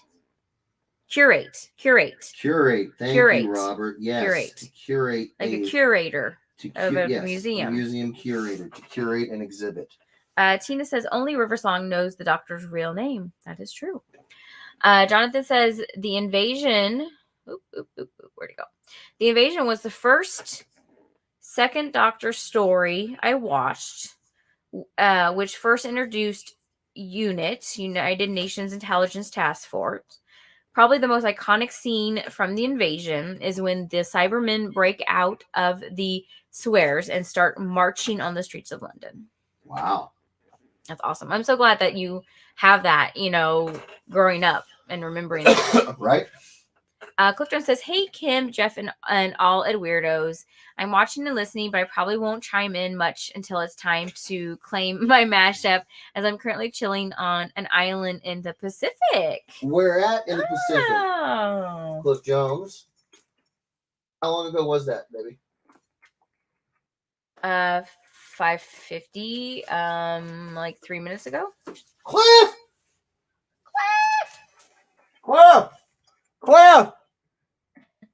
I got it colored. I colored it, Cliff. It's going to go to Dan. Cliff. He said he was watching. Okay. He's listening. Okay. I colored your mashup, Cliff. Just want to let you know. I'm done. Michael Palmer says, all right, I've never won a giveaway from Jeff, so this one is coming home with me. Nice. I put in for my change of name to Patel's this week. Michael Palmer Patel. I like it. MPP. Todd Irwin says, I think the thing that really ruined the Morbius movie was Matt Smith's character. Really? Though I'm just going to blame the director, LOL. We've not seen I've not seen Morbius. So I cannot confirm or deny. Yeah. I haven't seen it. The Hef says Sean Connery. Yes. Michael Palmer says Sean Connery. Faux show. Tina says Sean Connery is the real James Bond. The real James Bond. Especially with that pelt he had on his chest. That hairsuit. That hairsuit. He was like, oh. Tina sent me all those Sean Connery movies. I loved it. I watched them all. Then what was didn't this? She send you Zardoz? Yeah. What was it? Is it Zardoz? Zardoz, yeah. With the mankini. Oh, that was an interesting movie, Tina. That was an interesting movie with his. Let's just say it took. It was interesting. Guts. Yeah. Big swinging. It was guts. It was like if I was on to wear that outfit. It was okay. I can say it this way. It was a trippy movie. Like if I was on something. It was a very trippy movie. Jonathan says, love all the Bonds, but it's Pierce Brosnan for me since I grew up in his era. There you go. Okay. There you go. I like Pierce Brosnan. Our generation grew up with him. So yeah. I wasn't a fan of what was the after Sean. Roger Moore. Yeah. I don't think he was bad, but he just Were you spoiled by Sean? I think I was spoiled by Sean. Spoiled. I like how you shed that. You didn't go spoiled. You shed spoiled by Sean. Spoiled. I was very spoiled. Spoiled. Yes. Welcome to the Rock. Welcome to the Rock. You're bashed. I can't finish that quote.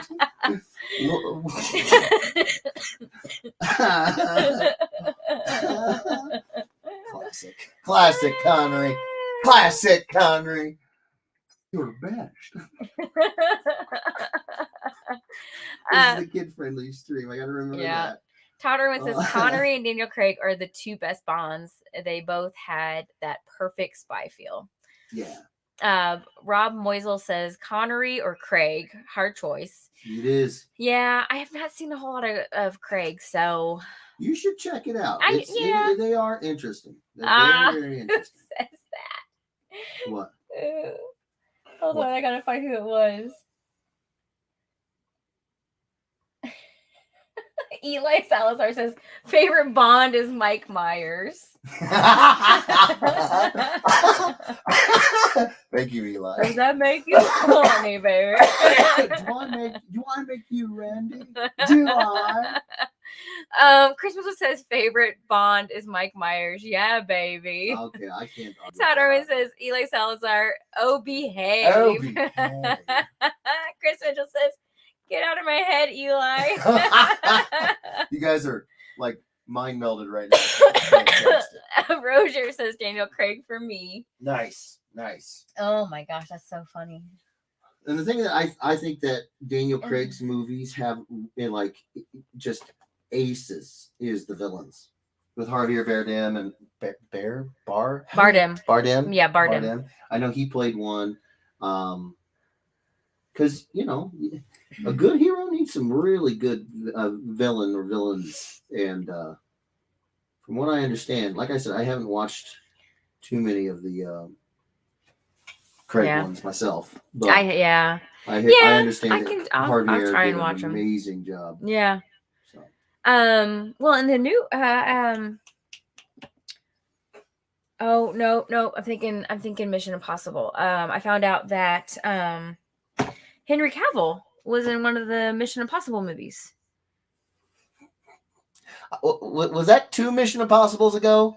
I think it was 2 Mission Impossibles ago. I've not seen any of the new Mission Impossibles either. They nicknamed it, he cocks his arms like a shotgun, where he's in the bathroom and he cocks his arms. I haven't seen it.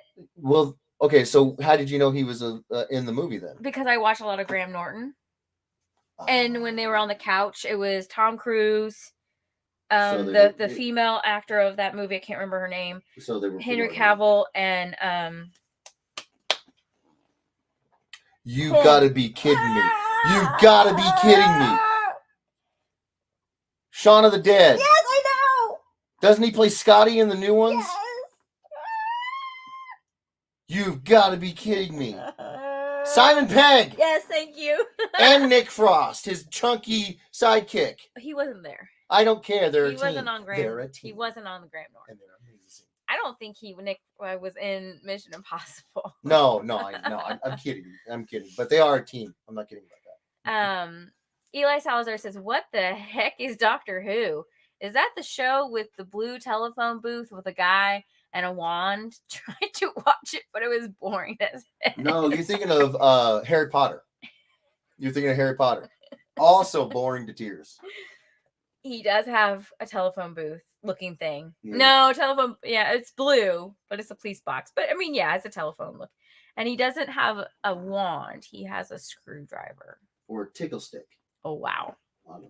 You're going to get people mad. Gonna get people mad. Michael Palmer says, I like Gold Bond body powder the best. Oh, right?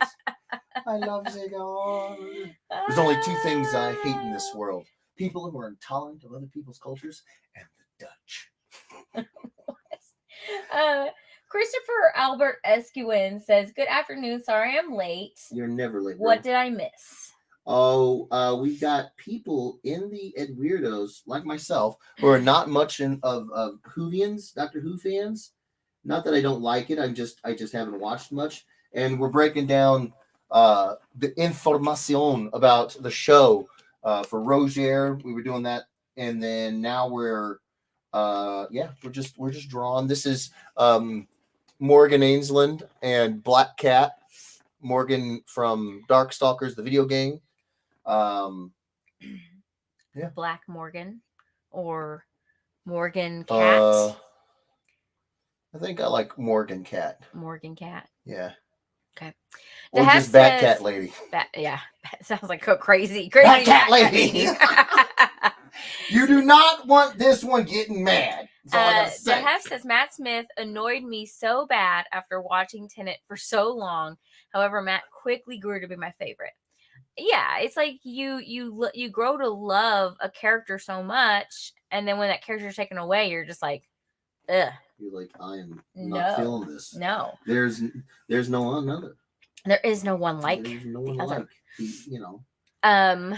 Gerardo. Hello, Gerardo. What's going on? Says, well, hello. Stopping to say what's up. Gotta go grill, though. That's looking amazing, though. Thank you. Yeah. Gerardo, how long ago was that? 8 minutes ago. Gerardo, come back. Let me know you're back, and I'll show you I got Elena's mashup color. I'll get caught up in some comments. You let us know if you're back, because he's gonna show you the colors. Tina Sorrentino says Zardoz was great. Nice. The writers of Zardoz must have been on acid. I'm telling you, I was tripping. That was a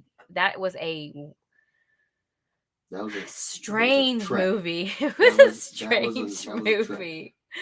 But I liked what was the other one you sent me? Was it Pacific? Where he played there was a murder, and they were trying to saw the murder on the base, and it was like a general or something.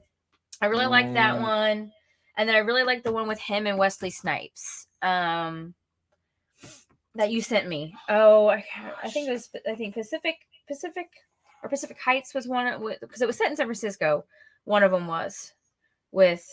Matthew Modine? I'm just remembering that you got the package with the DVD.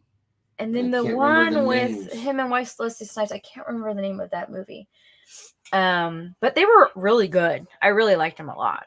It's Sean Connery. Jonathan says, this may just be me, but I think GoldenEye on the N64 is still the best James Bond video game ever. I don't think I can. I have not been able to come up with one that competes. Right. I've never played it, but I'll take your word for it. Yeah. I will. So many relationships were destroyed by that game.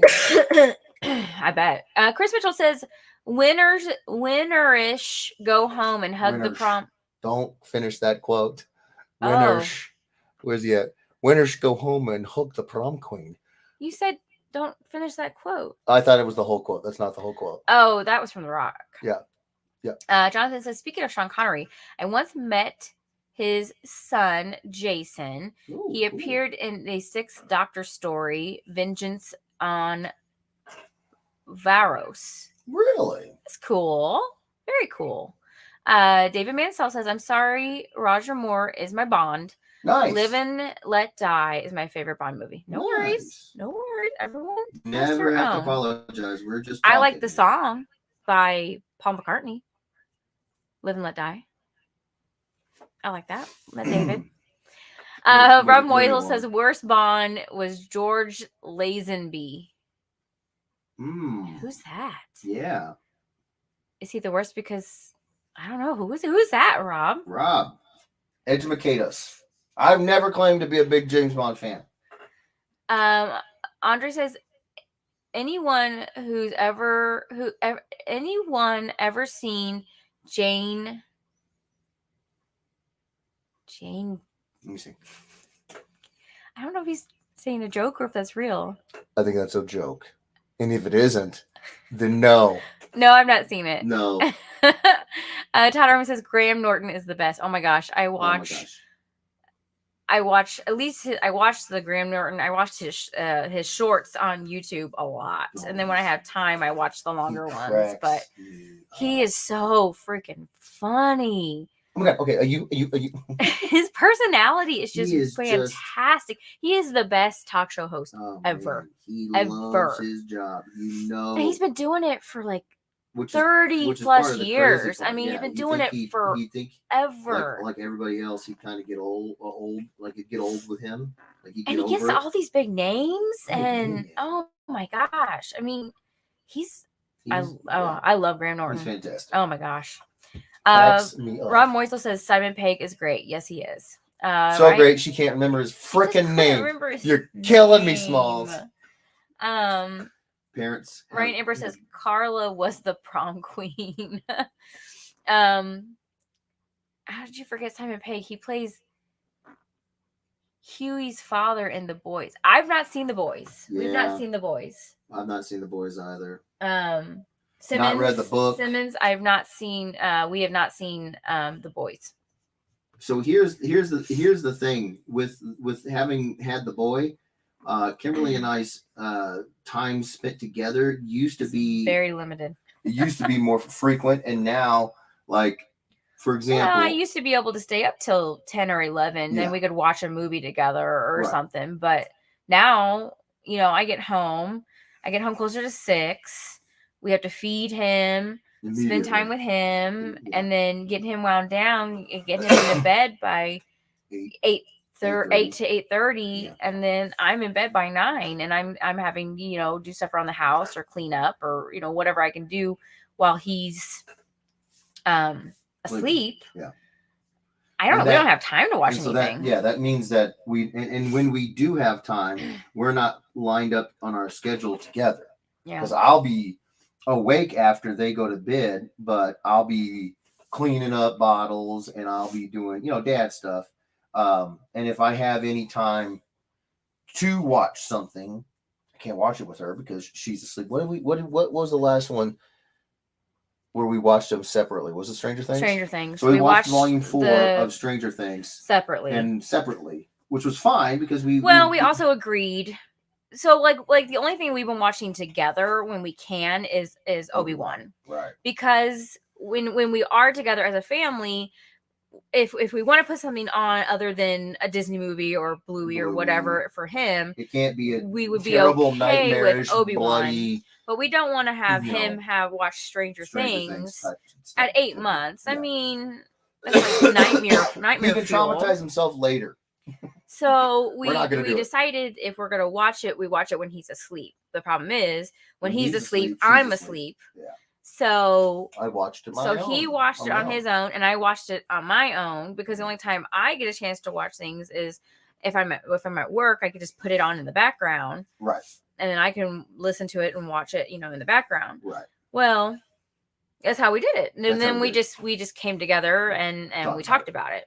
So, which, by the way, if you haven't seen part 1 of season 4 yet of Stranger Things, wow, and you haven't watched season 4, you need to watch it. You really, really need to. Wow, no spoilers at all.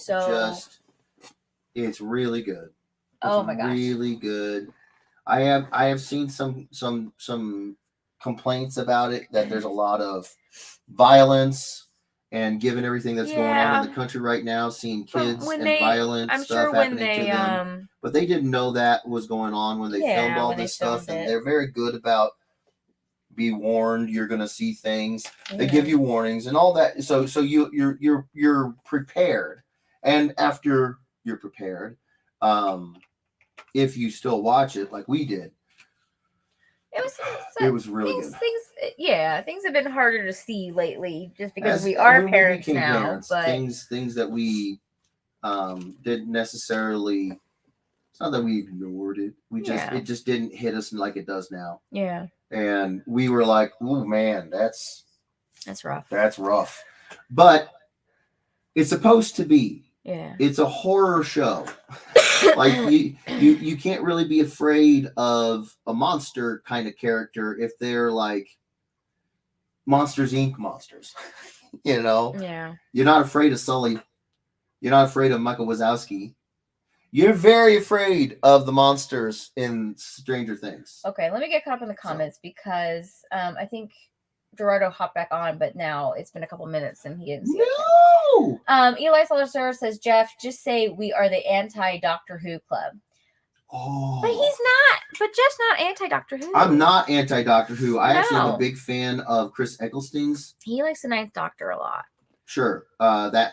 But he needs to watch the other Doctors. I just don't know anything about it. Jorge says, hi, guys. How are you guys doing? We're doing good, bro. That was a great game. Oh, on Wednesday? Oh, yeah, that was fun. That was freaking awesome. I don't think I've watched that one yet. No, I haven't watched it yet. Michael Palmer says, Gregory House was my favorite Doctor. Very cool. Okay. Tina says, Kim, the one with Wesley Snipes was called Rising Sun. Yes. Rising Sun. There you go. Thank you. It was good. I liked it. Gerardo says, yes, I'm here. You just want to put it up on the screen real quick? Yeah. Gerardo, if you are still around, Gerardo, still please here. Still be around, bro. I know that was a few minutes ago. Like 6 minutes ago. Hold on. What we're going to do, get caught up. Okay. Babe, get caught up.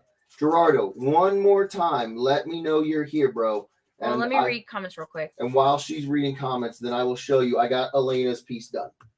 Ryan Amber says Richard Kimball is the best Doctor. Are you guys making this up? These names don't sound familiar. Jonathan says, I've seen Paul McCartney live several times with my dad. I'm lucky because I live near Liverpool, the birthplace of the Beatles. You are lucky. I want to see Liverpool. So bad. I didn't know that. That's fantastic. Andre says it was a joke. I didn't know if it was an inappropriate joke. Andre said that's why I didn't read it. But Gerardo says setting up YouTube on TV at the moment. Nice. Rob Moisel says George Lazenby was only in one Bond movie, Her Majesty's Secret Service. Okay. Oh, so he really was. Michael Palmer says no, I wasn't. Oh no, it wasn't. Oh, and Andre said it was a joke. Todd Irwin says Duran Duran's View to a Kill is the best Bond theme next to Aha's Living Daylights. Have to admit that Billie Eilish Bond theme for the newest one is a top 5 theme song. I'll have to check it out because I actually really like Billie Eilish. I think she's a really good singer. Definitely can sing. Yeah. Andre Lemos says Craig Ferguson was an awesome was a late show host. Yes, he was a really good show. He's funny. A horn dog. I mean, I know I'm sure he's got more going on for him than that, but I've seen these compilation clips and I'm like, my God, how did he get away with saying some of the things he said? Like, if obviously if nobody had a problem with it, and all the ladies were laughing it off, then it's not a big deal. But I was just like, maybe I'm just like so used to you can't say some things, and he was just like, I'm gonna say it. And I'm like, all right, you do you, buddy. Rob Moisel says you both are messing up not seeing the boys. Robert Sterling says the first scene in the first episode was funny, awesome, and turned my head away in awkwardness all at the same time. So let's be clear. Let me be clear. I'm starting to watch The Boys. Are you? It's just gonna have to be on my own. You didn't tell me that. Well, this is news. Because I've got stuff that I've got to burn through on the I haven't watched list, and The Boys is one of them. I haven't seen it. Gotta see it. Want to see it. I know there's a new season out. He's also burning through. Is it Letterkenny? Premiere. Letterkenny. I haven't done been able with to. That one. Then I watched all of Shoresy. I haven't seen that yet. But I started a show on Hulu. I started a couple shows on Hulu. They're all murderers in the building. Mm-hmm. And a show called Harlots. I just finished that on Hulu. You were telling me a little bit about. Yes. About that one. And then I started watching Downton Abbey, the movie. Oh, I haven't been able to see the first movie yet. I know the second movie's coming out, but I haven't been able to see the first movie yet. And I recorded it, and I've been waiting for it to record on Hulu.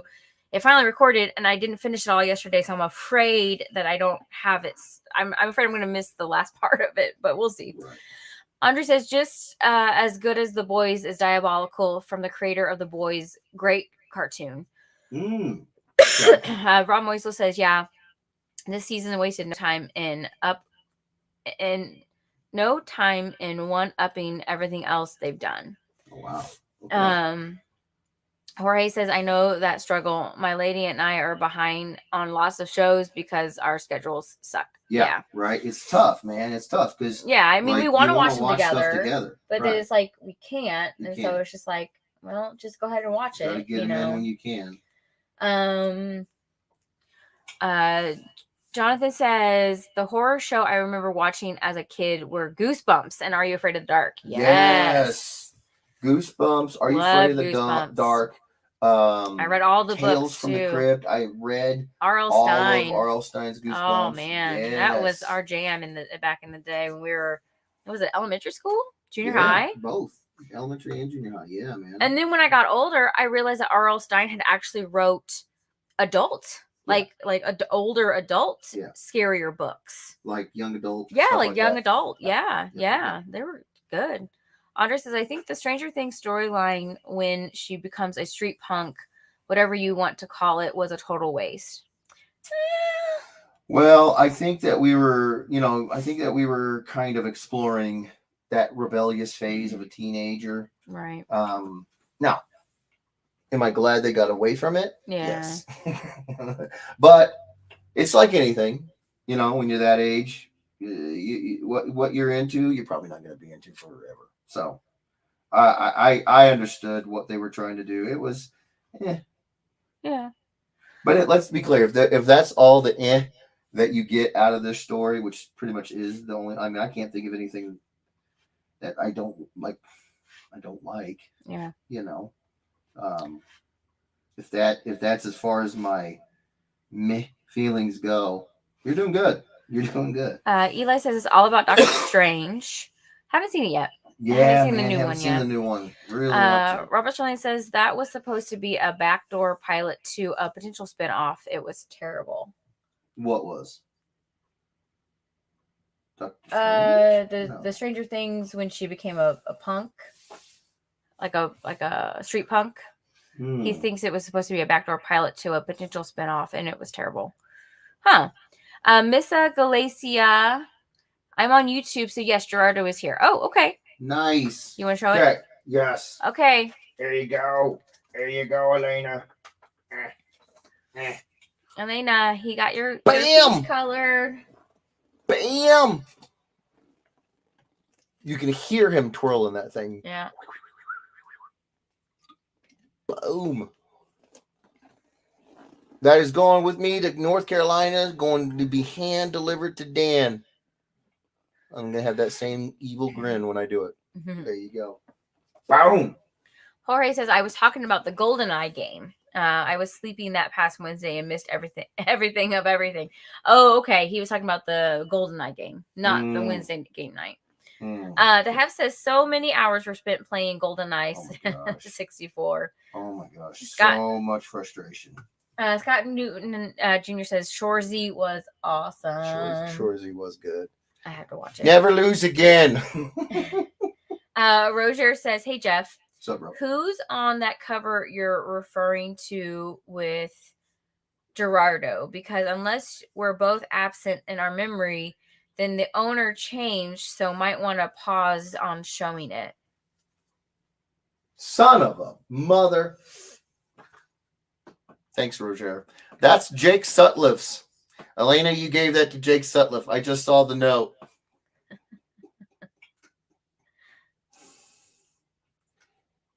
Dang it.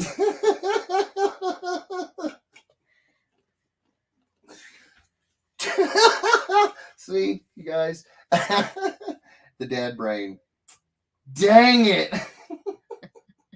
It was originally yours, Elena, and then you were sweet and you gave it to Jake. Well, thank you for giving it to Jake. Thank you for giving it to Jake. Oh, no. I was so excited. I didn't even read. The Hef says Tales from the Crypt. Yes. Scott Newton Jr. Scary stories to read in the dark. Great book. Yes. Great 12 and 3 were my favorites. Yes. That was some scary stuff to read back when we were younger. Oh my! That'll put the fear of all kinds of stuff. Scott Noon Jr. You know the Crypt Keeper did a Christmas album, right? So the Crypt Keeper has so much like funny like lore. If I remember correctly, let me see if I can remember this correctly. I think the same voice actor who did the Crypt Keeper also did Bugs Bunny. There was a how many seasons, and then it got canceled, and then I think they brought him back. How did that go? There's so much. I'm not remembering things clearly. Good old Deathlock gunslinger Spawn for Jake will attest to me not remembering things very well right now. But sorry. Yeah. Crypt Keeper, man. Tales from the Crypt. Sorry, everyone. Still got congestion galore. Ugh. Jorge says the scariest stories you've ever read. Yeah. Dude. And the illustrations. Yeah. Those ink wash. I still have the book. I can go get it right now. Well, hold on. Do I have it down here? It might be upstairs. It's probably upstairs. Tyler Owen says, I think the Mash Biscuits Volume 2 is going to have to be in color with all those beautiful colors. Here's the thing. Those aren't in the Volume 2. There are some colored pieces in Volume 2 though. So yes, it will be in color. Oh sure. Roger says, oh, never mind. Haha. Robert Sterling says, no, it was supposed to be a spinoff, but based on how the episode was received, it wasn't green lighted. Chris Mitchell says at least he colored someone's cover. Cough, mall spawn, cough. Yeah. Robert Sterling says Jeff ignores color requests in person too. Don't feel bad. What? JK Jeff. What? You didn't want color in your. Wait a second. What? What's going on here, Robert? What's going on here, Robert? You're Mortal Kombat? I feel like there's a message that Robert's trying to get across here. Let's see. David Mansell says she wants it back now. Right. Michael Palmer says your colors on that spawn is incredible. Oh, thank you. Miguel says here to win. Miguel also says hi, Misty. Sorry to break the bubble.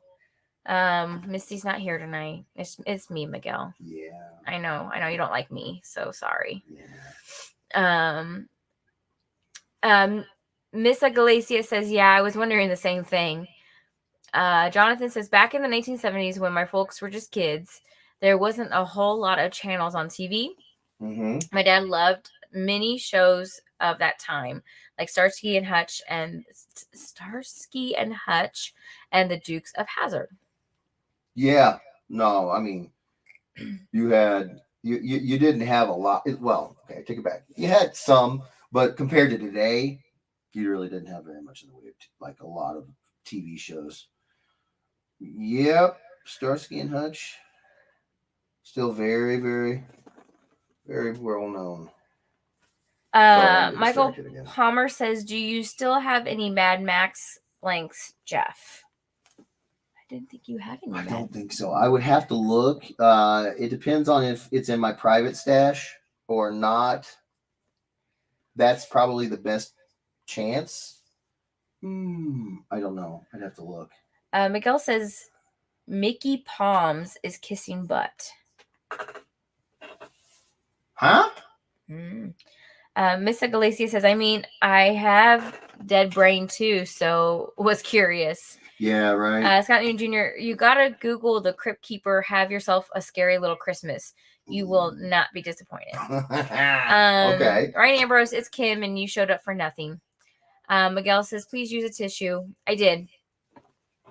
She's got it right there. Yep. Chris Mitchell says snot in Dolby 7.1 surround. I know. Sorry, guys. We're trying to kick this crud. Miguel says, dang it. I know. I'm sorry. I'm sorry, Miguel. I know you wanted Misty. You got me. I know. Yeah. Miss Iglesias says, Jake, close your eyes if you want it as a surprise. LOL. Yeah, sorry, Jake. Miguel says, snot galore. I know.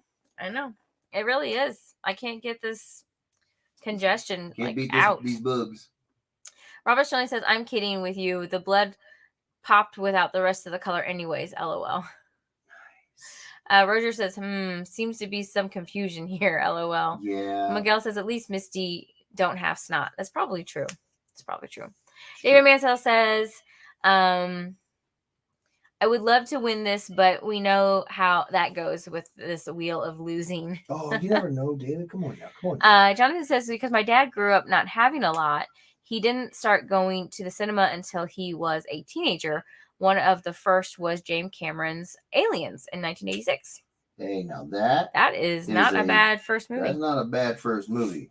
I am a big fan of the Aliens. If you don't crap your pants, franchise, you keep going back to the movies. You started off with a banger. Or Aliens.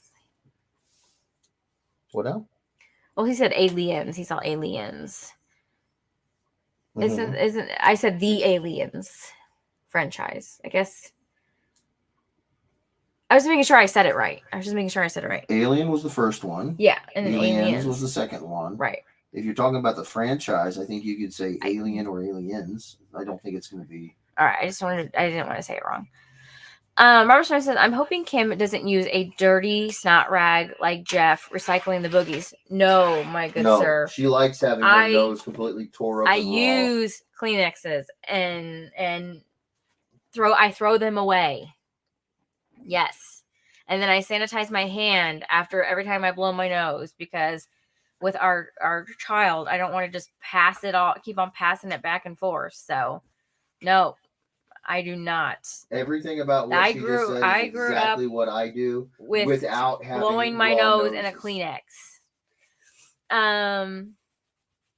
Facebook user. Who is that? Facebook user. Matt Simmons says, I just realized that if I did happen to win this, it would be my 30th Black Cat #1. I went a little nuts hunting variants when this came out. Oh, there you go. All right. Well, hey, 30? Nice round number, Matt. Miguel says, can I still get on the wheel, Misty? Well, Misty's not here, so. Well, hold on.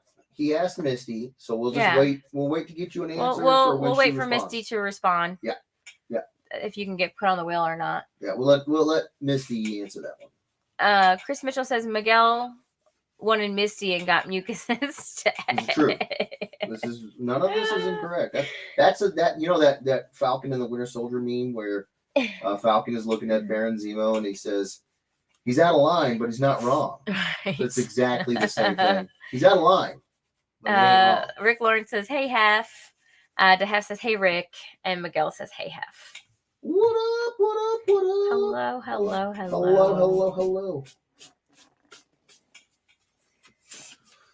All right. We are caught up on comments. And I am almost done erasing. Look at that. It's like it was meant to be.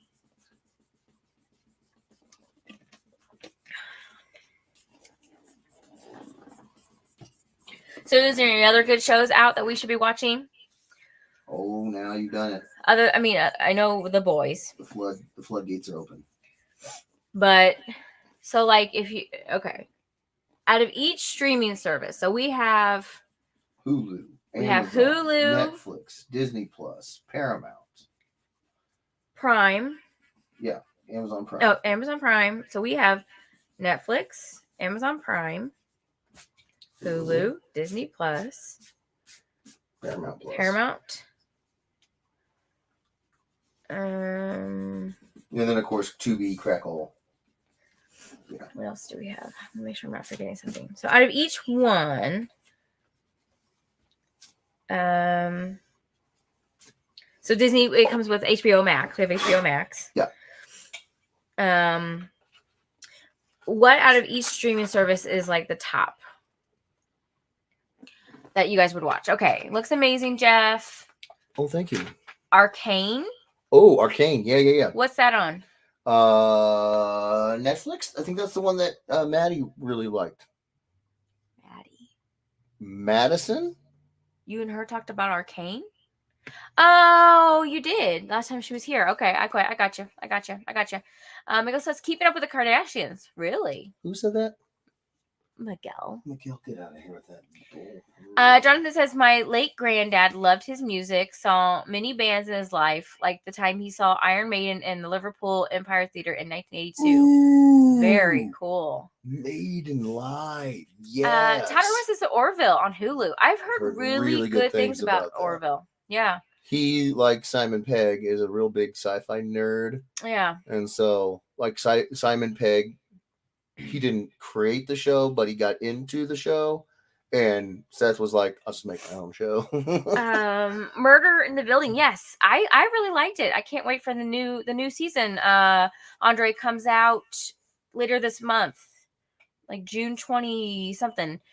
I really liked it. Rob Musil, Love, Death, and Robots. I want to watch that. What is that on? So that's on Netflix. It's, I think, 1 or 2, maybe 3 seasons. It's a sci-fi filter, but it's all different. Every episode is done by a different person. Love, Death, and Rob. I feel like I've heard of that. It was recommended last time. We talked about this. Yeah. It's like an anthology series. It's a bunch of sci-fi stories. It's all. Here's a good example. You remember back in the day when I brought home the Animatrix and every episode was different? Yes. It's like that, but it's not about the Matrix. It's just sci-fi stuff. Oh no, I have not. I've not seen that before. No. Huh. No, I'm not. I'm not. And I think some new episodes just dropped, so it looks fantastic. Chris Mitchell says Miguel and Todd don't get votes anymore. Fair enough. The Hev says I'm watching Manifest and it seems to be decent. Manifest. Okay. Manifest. Oh! Is that the one with the airplane that the airplane gets lost, and then the people come back like 30 years later, but the people on the plane have not aged? I think that was Netflix. We're gonna need a little breakdown. Tell me if that was what Manifest is. Robert Sterling says Arcane is on Netflix. Nice. Okay. Gilligan's Island. Great. I just finished watching Eureka on Prime and started watching Warehouse 13, which is in the same universe as Eureka. I don't know what that is. I don't get over to Prime a lot, so I like Prime a lot. Tina says on Paramount you should watch the new Star Trek show. It's called Strange New Worlds. It has the original captain of the Enterprise, Captain Pike. Okay. We have heard about that one. Yes. Good luck, everyone. Amazing, Jeff. Orville is great. Thank you, guys. Except for Vitel's kidding. Nice. Except Miguel, not kidding. Right. Love, Death, and Robots season is 3 seasons. There you go. Really good. Directed by Tim Miller. Oh, Jeff, my cousin's Dean Band is playing with Brett Michaels and Molly Hatchet tonight. Oh, that's amazing. Congrats for opening with them two. And hopefully your cousin's band kicks all the booty. Love, Death, and Robots 3rd season just came out. Yeah, it's pretty cool. Did I miss out? My phone died and couldn't find charger. No, we are going to be drawing right now. We're just about to do it now. David Mansell, does anyone like Animal Kingdom? I think it is on TNT, not safe for kids. I haven't seen it. I'm not either. Michael Palmer, yes. And Alpha is the 3rd one in its universe. In that universe. 4400. Kim, what you described is Manifest. So good. Oh, okay. So you nailed it. Okay. Let's go and roll it. Okay. We got it. Okay. All right, here we go. Are you here? Let me. We're gonna share. There you go. Share screen. Window. Wheel of Names. Wheel of Names. All right. Shuffle. Let me get to the top. I'm going to shuffle it. Shuffle. So many shuffles. It's crazy. Alrighty. Drum roll, please. Andre gave one. That's not the newest one. We need a fresh and crispy one in Mouse. We need a fresh, crispy one. Not that it wasn't good enough, Andre, but the hef came in after you. There you go, Andre. Thank you, brother. Boom.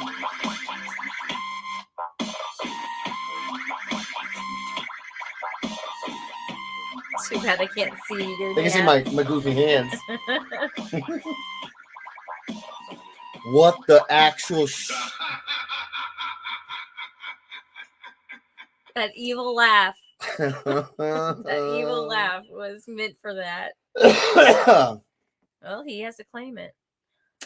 You got 2 minutes. Night, Jonathan. Thanks for joining us tonight. Yes, so great. Thank you so much, Live Jonathan. long and prosper. You too. Absolutely. Boom. I can't. Right at the camera. You too, brother. Thank you so much for being here. He has to come in here. He has to claim it. No effing way. Yeah, right. He probably left because of me and because Misty's not here. There's a possibility. There is a possibility. Why'd you throw the hex on, Ryan? Why would you do that? Why? Your voodoo doo-doo is too much. It's been 2 minutes. It hasn't. Sorry. It's almost been 1. He maybe really did leave because you told him that you're going to wait for Misty to respond to put his name on there.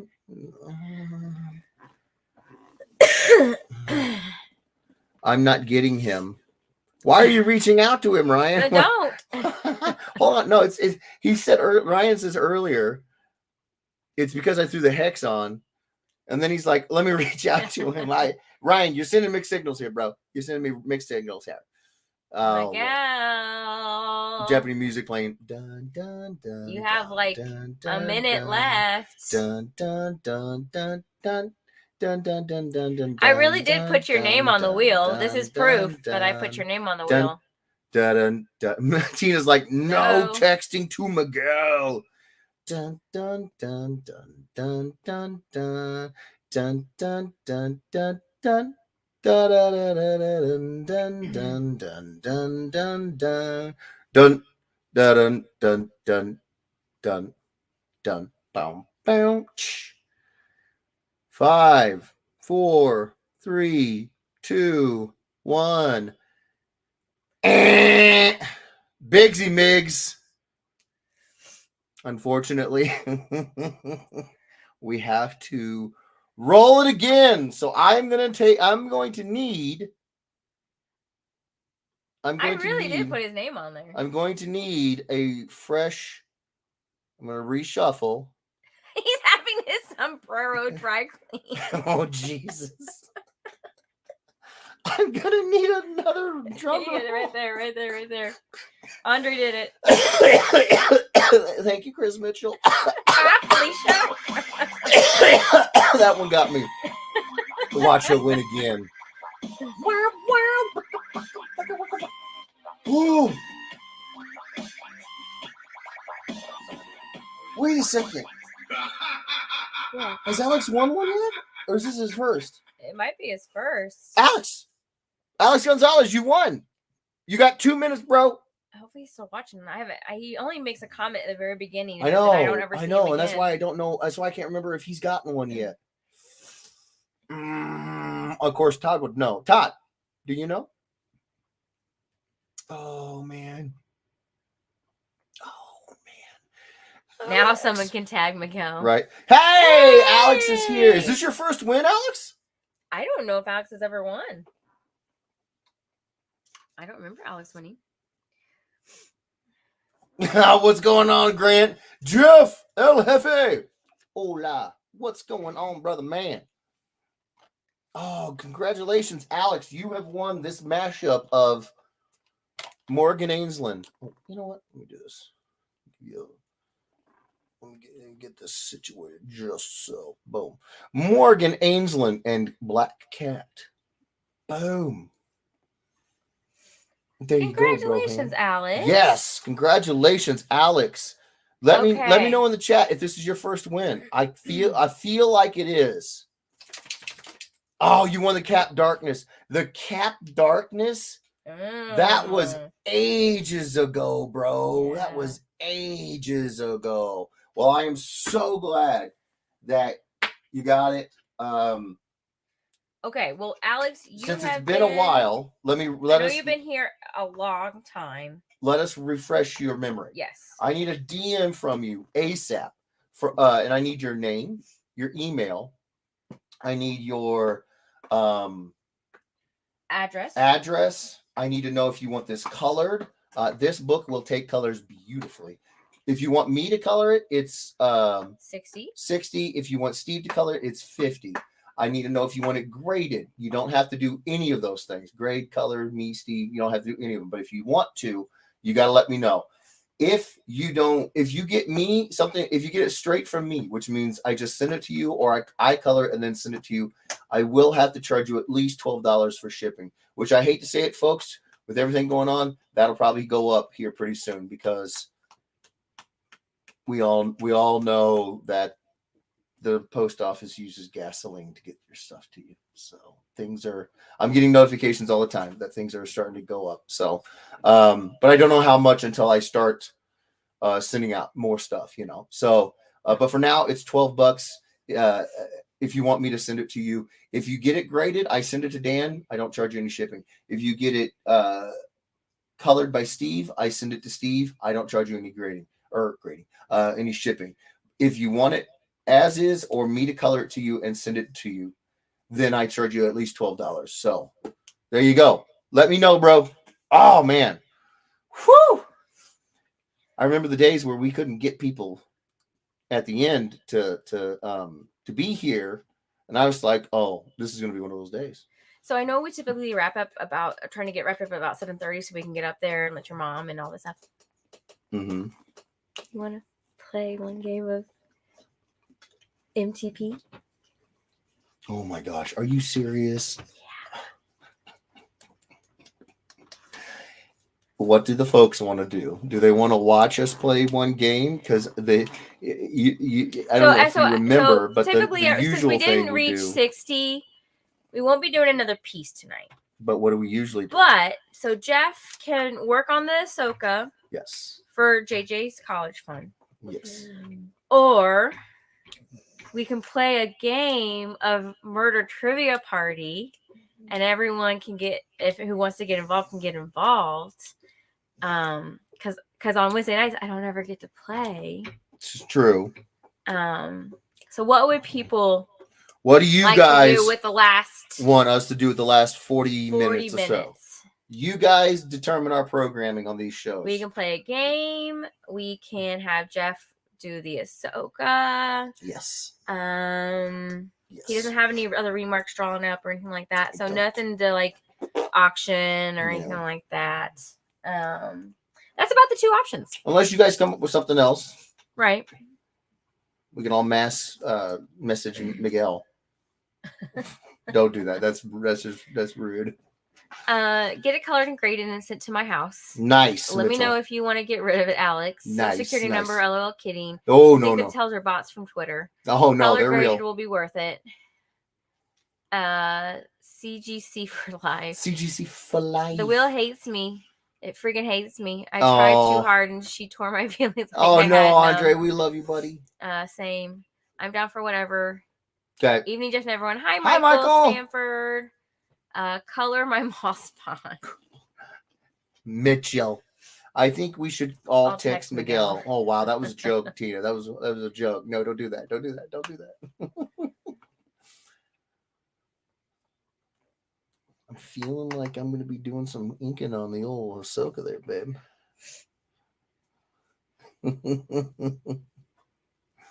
Which I'm fine with. Don't you do that.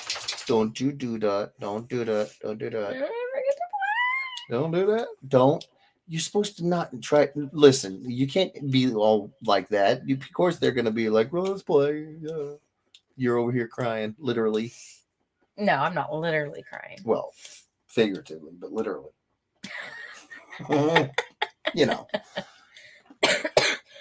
Jorge says my laptop is charged. So I think we got one for a game. If you guys want this, I'm always ready to bring the pain. Just beware. It's not gonna be I will not go gently into the night. I'm just gonna say that right now. How are you gonna play? And I'm gonna play. Oh, you get on your phone? Is that what we did? Okay. Mitchell says, if you don't want to color my mall spawn, you could always color my mall spawn. That's a great option. Do you have his number? I'd like to play some odds with it, if so. I don't. Call it a night, get some rest, and kick those colds. There's an option. Andre's got a good option there.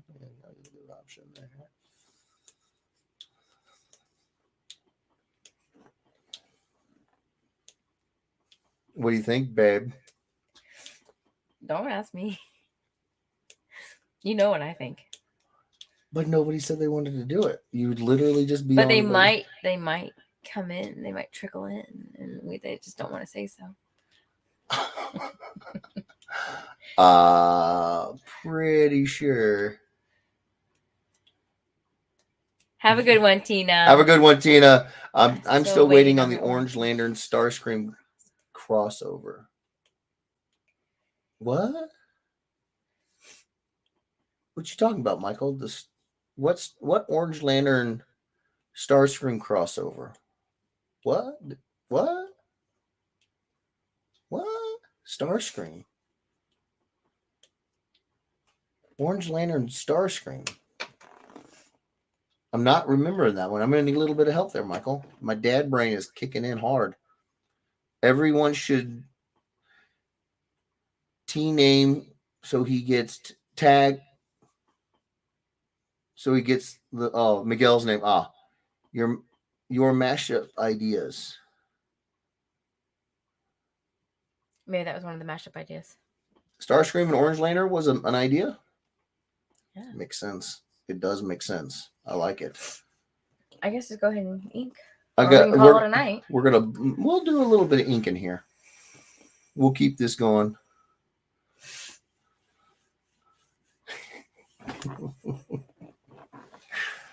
Michael Stanford says, I said have an Orange Lantern Starscream. Starscream's always the one things, and isn't the Orange Lantern the one who says mine? Yes, that's true. No, you're right. I was erasing his full name and hit send by mistake. Nice, Andre. Nice. Okay, so I'm going to put this over here. We're going to get started on some inks for Ashoka. Boom. What's up? Christmas, or you could do some coloring. Who colors? Who colors anymore? And in 45 minutes, I wouldn't get it done. So, but I can get some progress done on the Ashoka here. It's Ashoka.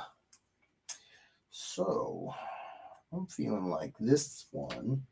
We're just gonna work left to right here. Michael Sanford says that is awesome. Well, thank you so much, Michael. You are awesome, bro. I thought you should call him girl. I said bro. Bro. Girl? That's what I call Michael Stanford. Sure do. You're great.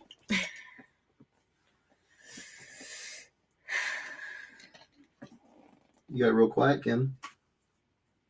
No one's saying anything in the chat. Well, you can say something. You just entertain folks, you know. Well, I asked my question about TV shows. I don't really have a question. That's true. Michael Sanford said, "Is that Maul and his brother behind her?" No, it's Maul and Maul and Maul. And Maul and Maul. So there's 3 different eras of Ahsoka's life depicted here. Season 2. Is it 2 or 3 where she changes from the gray pants to the maroon pants? Yeah, I think it's season 2. So season 2 and her season 2 lightsaber. Season 7 of Rebels, of Clone Wars, and then here's her Rebels look and her Rebels lightsaber. And so you have accompanying these 3 different eras in her life. You have season 2 Clone Wars Maul, season 7 Clone Wars Maul, and Rebels Maul. It's Maul. Maul. All day, all night Maul. They want more. Jorge says my legs feel like jelly. Why, Jorge? More. Everything okay? You feeling okay? Yeah. What's going on, bro? What you been doing? What you been doing? You been running? I know when I run, my legs turn to jelly. Rami Moisel says just versions of Maul. Yes. And Michael Sanford says that. Oh, okay, cool. Yeah. Mama, you got me. Oh, they got it in my head. No, you're welcome. Jorge says I'm 250 pounds and I've been jogging. Oh, wow. Good. I nailed it. I nailed the cause. The calls. Yep, it'll do it to you, bro. But it's good for you. Jogging is very good for you. So do your thing. Get your jog. How long on. did you jog for? He's like 4 hours. Forever.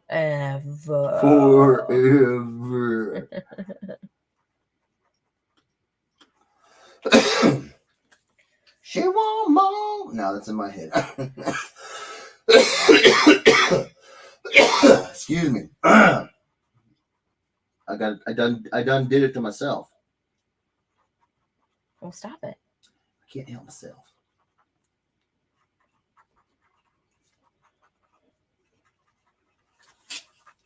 Sorry, just getting some Alex's info down. Noise. Andre says, I think when someone isn't here to claim their book, at the 2-minute mark, Jeff should say, "No soup for you." Is that the guy from Seinfeld? Mm-hmm. I never watched Seinfeld. I did. It's funny, as all get out. Michael Sanford says the one playing her in the live action is okay with me. Same with the guy doing Luke. They're not bad, but haven't seen enough to fully judge.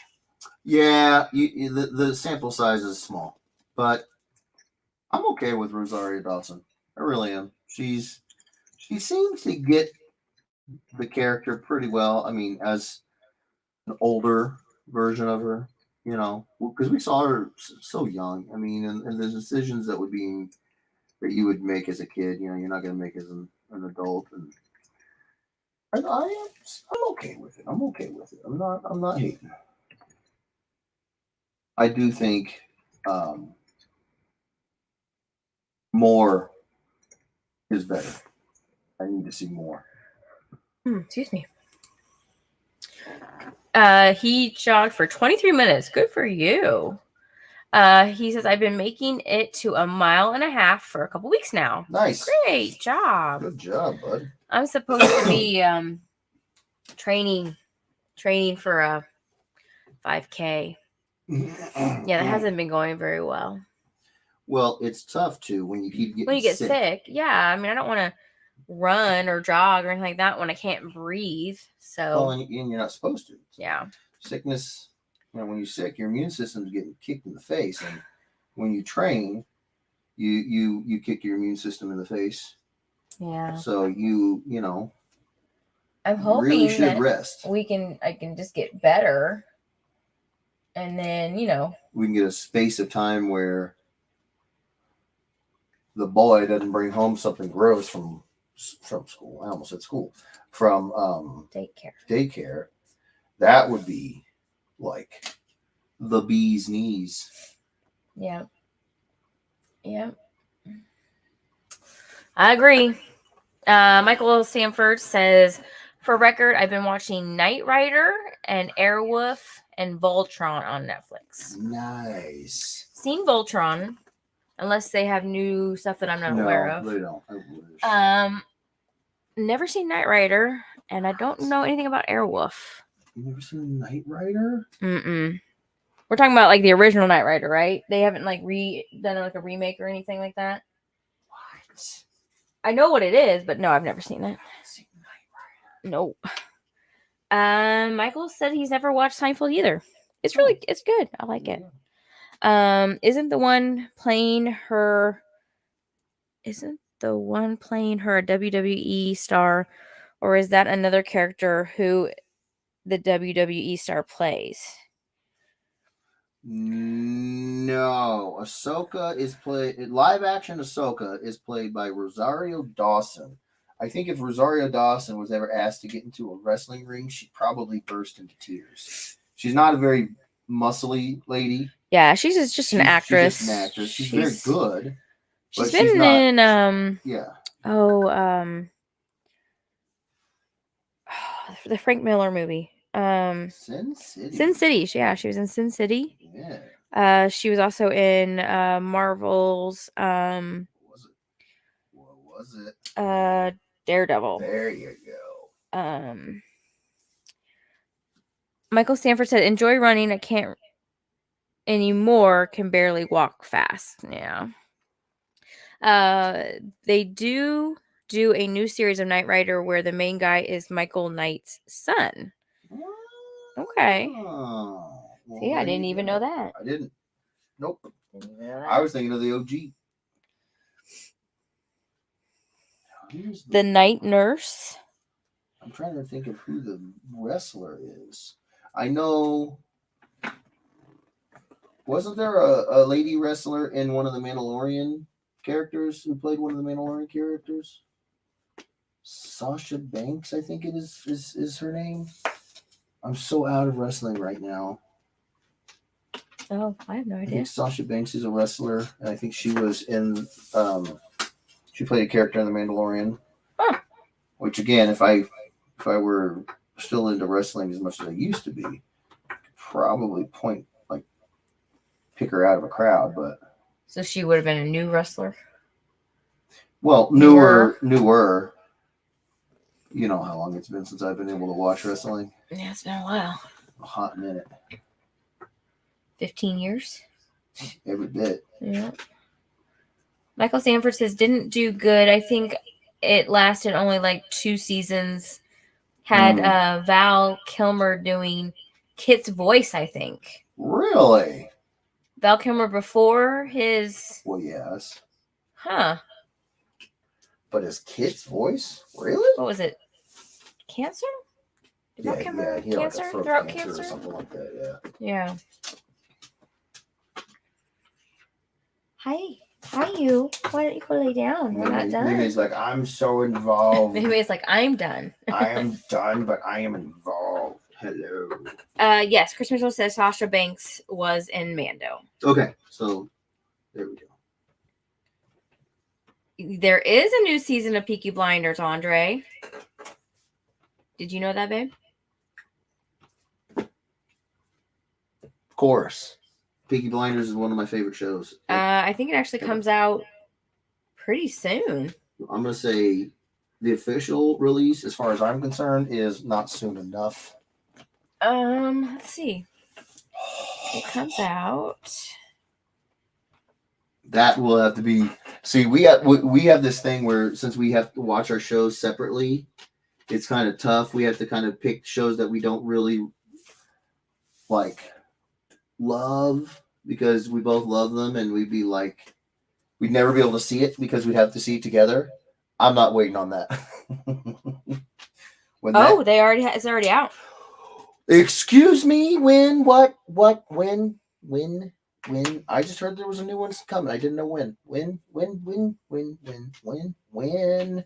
I don't remember when. I need Season 6 is out right now. What? I gotta get back on Netflix more often. It is number 5 in today's TV shows. Well, then it's probably pretty recent. That's what I'm thinking, yeah. Okay. All right. Yeah, I just read that there was a new season coming. Yep, it's out. Stranger Things is still number 1. Well, on Netflix? Yep. Of course. Top 10 TV shows in U.S. today is Stranger Things, All American, Keep Sweet, Pray and Obey. Interesting. First Kill, Peaky Blinders, The Lincoln Lawyer, Ozark. Oh, Ozark, yeah. Teenage Mutant Ninja Turtles. Surviving Summer and Intimacy? Yeah, Intimacy. Huh. Those are the top 10 TV shows on Netflix. All right, then. What's only on? I didn't know that Agretsuko was only on Netflix. Yes. Looks like there's a new Adam Sandler movie. Hustle?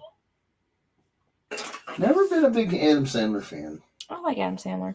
He's not bad. He's just, I'd say his comedy is passable.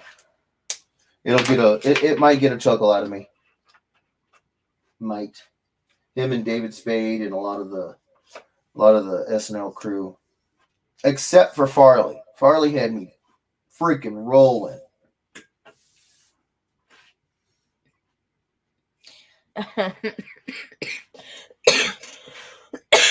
Excuse me. Sorry, everyone. Let's see. She won Michael Sanford says Kit could transform into different forms, kind of like the Gadget Mobile. In the new one? I guess so. Wow. Andre Lemos says, "Oh snap! I need to start watching it." Yes. Right. Andre says, "That's what I was saying. It's on now." Yep, it is. Michael says they also did a Knight Rider 2000 movie that they hoped would start a new series, but it didn't do good. The remake came out in 2008, was only one season. Gotcha. Andre says, so many good shows on now. Michael Sanford says, Rick and Morty not on that list. That's a shock. Well, that was just Netflix. I don't think Rick and Morty is on Netflix. I think they're Hulu. Yeah, Rick and Morty's on Hulu. Yeah. Oh, yeah, there you go. On Netflix. Never mind. Yeah, that was Netflix. Yeah. Andre says, I watched The Lincoln Lawyer. It was okay. Oh, okay. Michael Sanford says this Earl stuff was great nowadays. Not so much. Oh, his Earl stuff was great. Earl stuff. Oh, maybe that's what he meant to say. I just binged War, Death, and Robots the other night.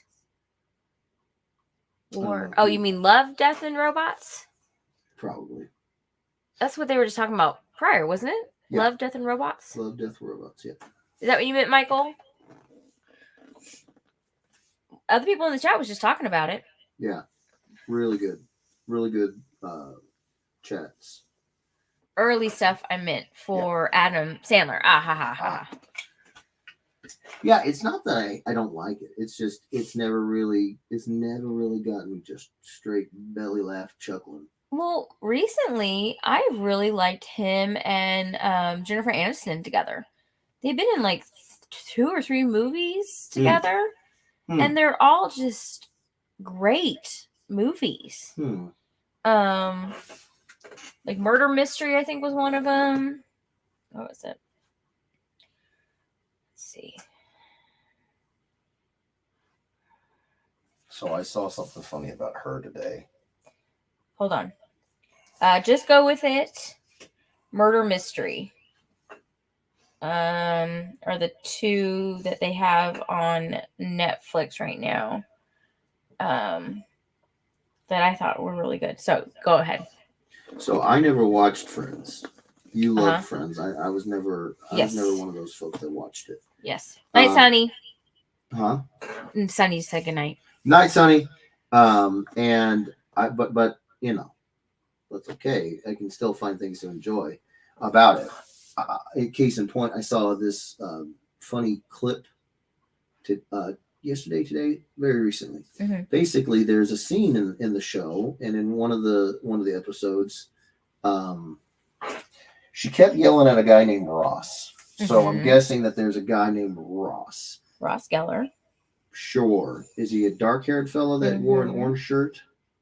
I'm sure he wore an orange shirt at one point. All right. Well, he's running after somebody out of this apartment. Okay. And he runs up the stairs after this person, hollering at them and all that stuff. And then what you know, but the actual actress, Jennifer Aniston, doesn't know, is that he's about to play a prank that everybody knows but her. Oh, I think I know what you're talking about. And then I know exactly what you're talking about. A mannequin gets thrown down the stairs. Yeah, she thinks it's him. She thinks it's him. She screams. Oh, she was madder than a hornet. Yeah. He runs up the stairs. Oh, man. And then all of a sudden, this mannequin gets launched down the stairs. Yeah. So freaked out by it. Yeah, I've seen it. And I'm like, on one hand, I'm like, okay, all right. So clearly, this actress is not like super kind of screwed up in a lot of, the Hollywoody kind of ways. Like, Because if she had not responded that way, you'd be like, okay, well, this one clearly something's wrong with her inside.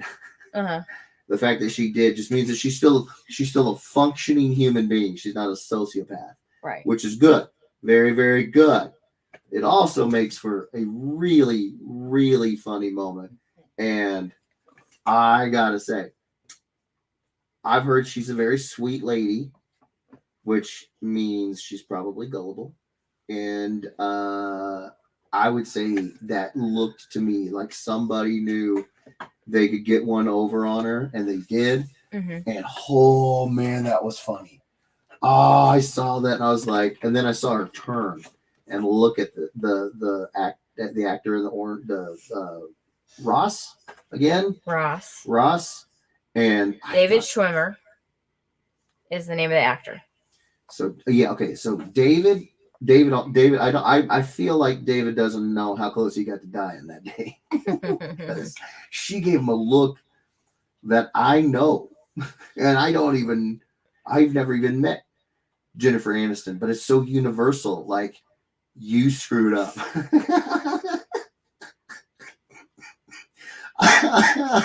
Like, if that's the kind of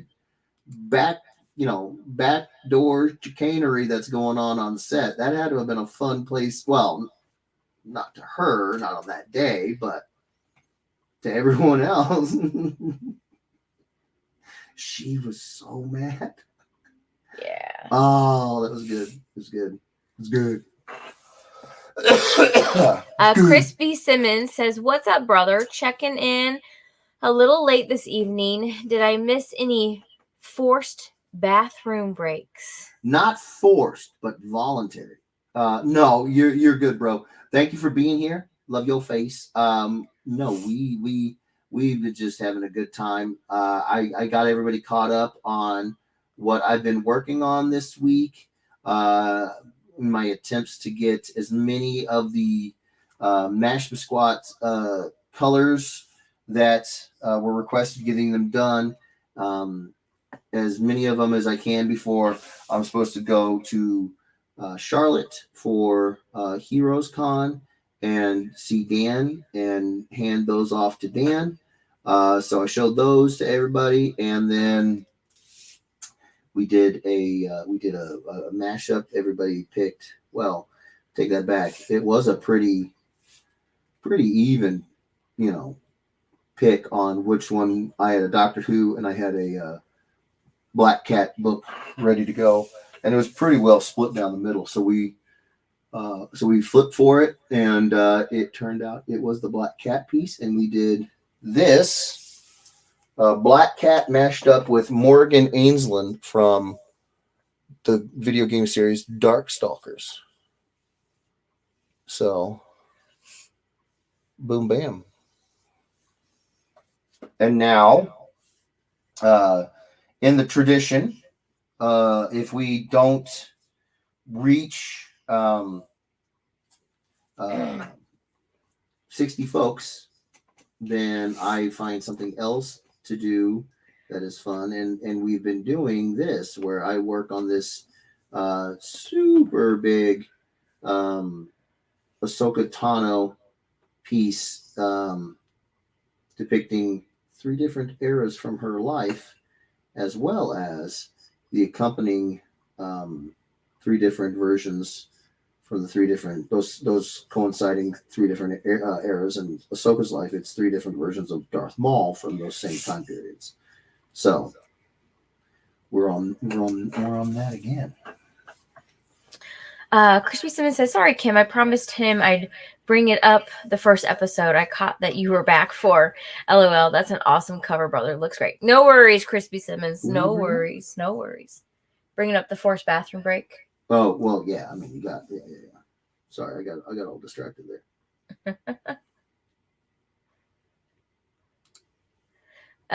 Jorge says, "So it turns out my earbuds have been alternating from left to right for a few, and I only have one on at a time. LOL."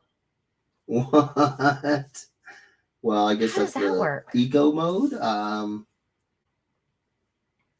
Faulty product. Roger, gotta flood the idea suggestions with female characters so you can sketch more women. Well, you know what? I love sketching the ladies. I never get the chance to sketch very many female characters. So when the occasion arises, I very much enjoy doing it. I really do. It's such a different. It's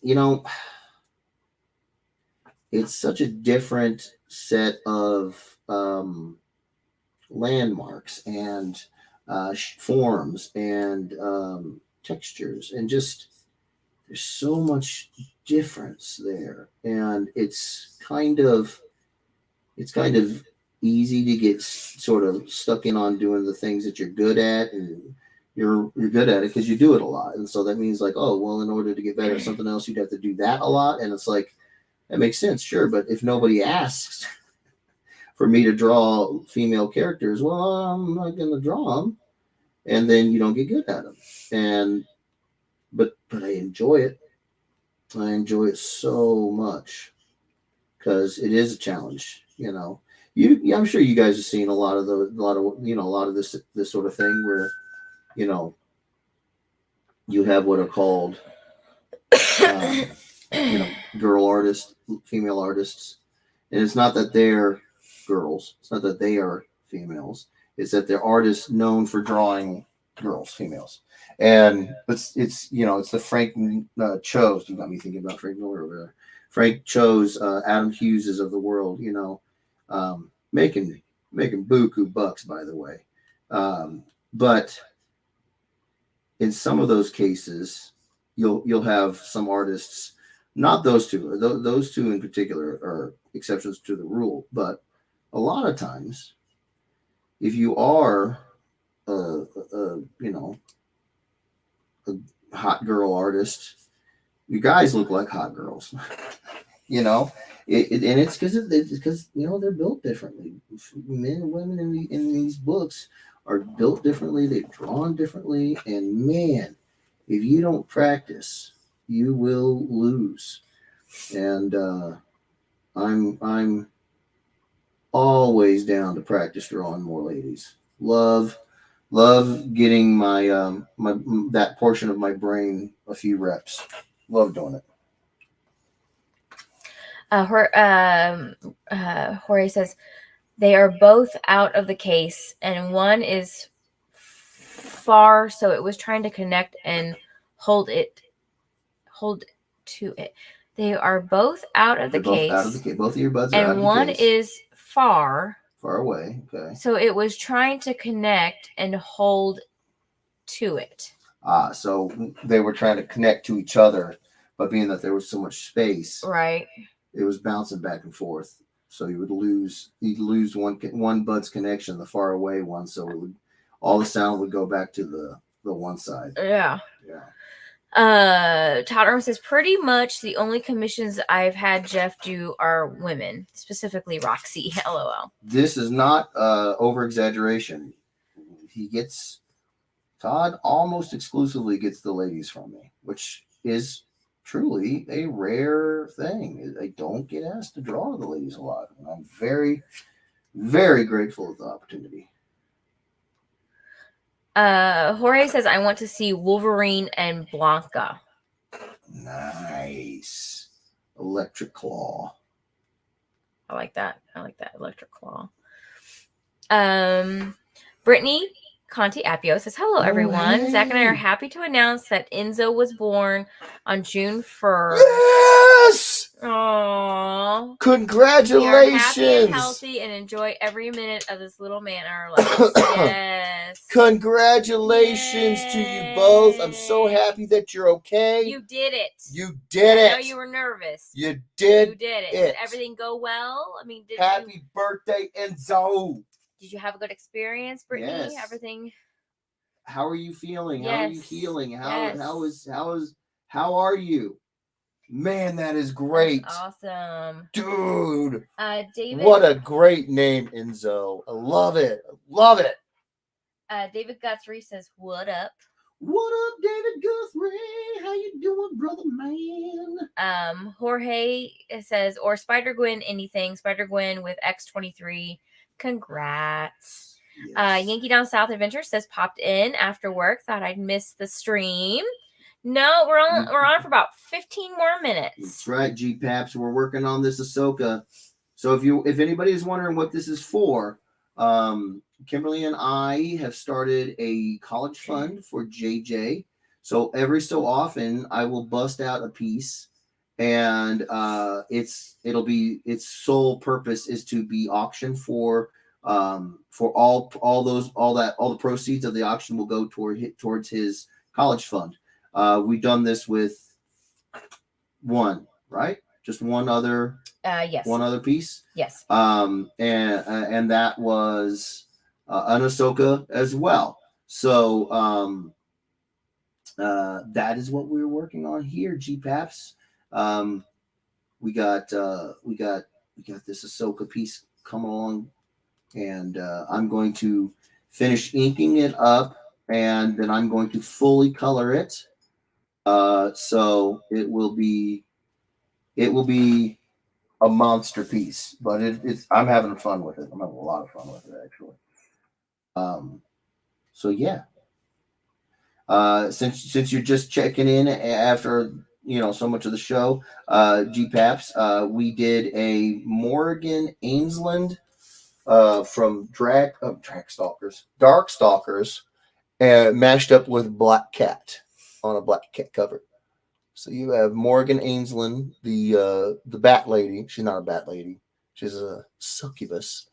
And Felicia Hardy, Black Cat. Boom! Todd Irma says, going back to show to watch from earlier. Was Disney Plus Miss Marvel's mentioned? I forgot about that. It was not mentioned. It was not mentioned. I heard from my parents that they didn't really like it. Really? Yeah. Well, your dad's got a very unique flavor. He likes old B movies, and they're back. They what was it? They came back, and what's the other one that he really, really likes? That he really, really likes? Yes, I'm trying to remember it. I mean, they like a lot of cheese. No, cheese, but they also like a lot of intentionally bad like movies. Murder mystery TV shows, like true crime, yeah, yeah. Is true crime like Forensic Files? No, not like that, okay. Like NCIS and no, that's just crime drama. Yeah, they like a lot of crime drama. Roger says, cover your eyes, Kim, while reading this, haha. But I want to see Power Girl and Catwoman boob window plus leather cat suit type short length bottoms or smaller, big smile. All right there, Roger. I like the specificity. Alice Campbell says, sweet sauce, you're still going. What? Yeah. About another 10 more minutes. Yankee Down South Adventure says, very cool, sweet. Roger says, I call that mashup idea. Thick thighs saves lives. And that is the truth. Brittany says, I'm doing well. Good. We had a trying experience to get him here, but no major complications. Good. Healing well, just focusing on making sure we are all fed and resting and taking care of ourselves. Absolutely. That's it. That's all you got to think about. That's all you can do. Don't do anything else. Just heal. Let all that stuff, let everything else, any concerns, any worries, any blah, blah, blah, let it all go. Yep. It will be there. Yep. Let's see. Jorge says, I haven't started that one yet, but I've also got a few shows ahead of it.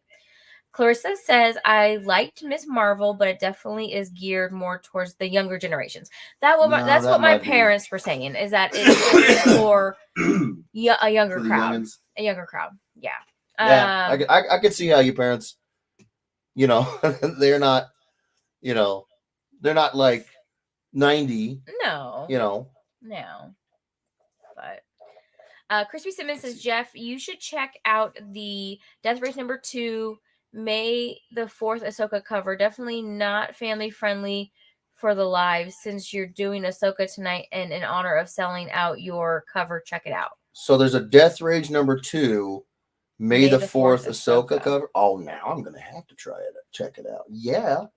Don Irwin says Miss Marvel was a different style show. It wasn't what I expected it to be. Okay. Okay.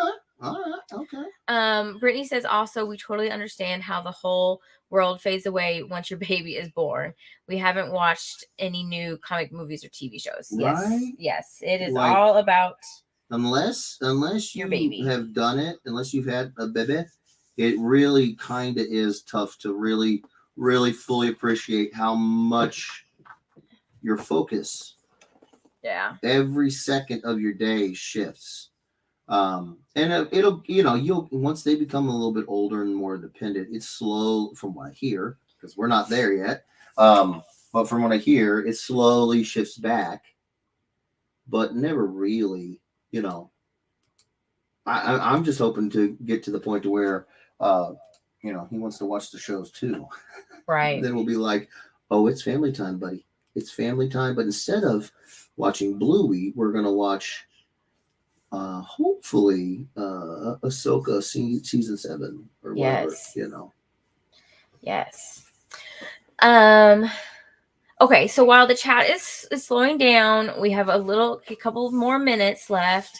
I'm going to go ahead and get Jeff's socials out, so that way when 7:30 hits, we can go let Nana go home, and we have a little time to spend with him before he goes to bed. So, because he normally goes to bed about now. So, let me do social media banners. So check out Jeff on Facebook, his profile page at Jeffrey Edwards, and his professional Facebook page at Jeffrey Edwards Illustration. You can also go to the official Ed Weirdos fan page and become a member of the page. Yeah. And keep all up to date with any of artwork that Jeff's doing. You can also check him out on Instagram. It is at Jeffrey Edwards Illustration. And please hit and follow him on Instagram. You can also see things on Instagram that you wouldn't see on the stream. He posts art that goes to his Instagram, Twitter, and Facebook that you would never have seen before. You can also check him out on Twitter. His Twitter is JE658. Capital JE. Capital J, capital I don't know E, what that matters. 658. Please, at the ticker up below, you can see it on there. And then if you please like and retweet and share. I don't do Twitter. Retweet. Run for the hills. Jeff is also on YouTube. So please go to his channel, Jeffrey Edwards Illustration. And if you like what you see, please like, subscribe, and hit the bell for notifications. Do, you guys. It really, really helps. I'm going to. I had plans on doing YouTube and maybe having help from folks to edit videos, and I may still have help. But long story short, I am going to be doing videos where I have been recording me working on the pencils of mashups and just different projects. And so I'm going to start putting them out, and it would really, really help to have a pretty strong number of folks already there on the old tubes of you. For sure. And then his other is his actual website. Yes. And it is www.jeffreyedwardsillustration.com. You can join the mailing list for dibs on commissions when he finally opens up his commission list, which hopefully should be end of summer, maybe. We're still on track for that, yes. So we'll get that commission list opened up for everyone. That is the plan as of right now. So please follow him on his socials. Yes, please. Brittany says we are praying for that. Zach can't wait to watch the X-Men from the 90s. Yes. Yeah. Jorge says, hope you guys have a great night. I have to bounce. Bye, Jorge. Thanks for hanging out, bro. We have to bounce soon ourselves. Yes, so, we're gonna be peacing out soon. Andra says, good night, all. Crispy Simmons says, yes, I need those videos. Bring them on, brother. Oh, thank you. Andre Lamosa's commissions. Ha, ha, ha, ha. Oh, they're coming, Andre. Did he say he's leaving, Andre? He just says goodnight all. Oh, you're not I don't know if he's saying goodnight or if he's saying goodnight to everyone else. I don't know. I got you. Todd Rowan says, Jeff, any news of what movie you did the poster for? No news on the movie poster yet, my good sir. Thank you, Todd, for asking, brother. Appreciate it. No, I wish. I really do. I'm very curious myself. But as you guys saw when it came to like, I don't know a way to say this without it sounding like I'm bitter when I'm not, but you guys knew that Death Rage sold out at Midtown before I did. It's just the nature of the business when it comes to this sort of stuff that we are the last to know. I don't necessarily think that's like the coolest part of it, but it is definitely a part of it. So, yeah, I'm waiting to hear back, and I genuinely wish I had more to give you. But keep asking, and hopefully soon here, buddy, I will have a better, well, not better, but a more just a report with something in it, something to report. But yeah, we are. Kimberly will tell you, I'm constantly the last to hear about stuff, and it's not anything. I'm not being critical at all. It's just the nature of publishing. When you got something going on, man, you got it going on, and there's a nasty deadline, as it always is, and it's like we aren't gonna. You guys have heard that old tale, like actors who never saw their own movies because they were too busy getting on to the next movie or whatever. It's very much the same way. I'm rarely told this stuff with any like forewarning. So it's holding true now with this as well. Right. So yeah. Commission list from Chris Mitchell. Roger says movie poster. I missed most of the stream last week. Was this brought up them? So he actually did the poster several months ago. It was basically the first thing I did when I was done with Siphon. Yeah, so he started it like the beginning of the year. So it's been a little while, Roger. It's been a little while. Yeah. But Andre the Most says, what genre is the movie poster for? It is. I want to say it's got romance in it, but it's not a romance story. It's got music in it, but every movie has music in it, but music is a part of it, but it's not a musical. It's sort of an in between kind of. It's tough. It's not action. It's not yeah. It's not like action, like traditional action, like you would think, like Arnold or anything like that. Right.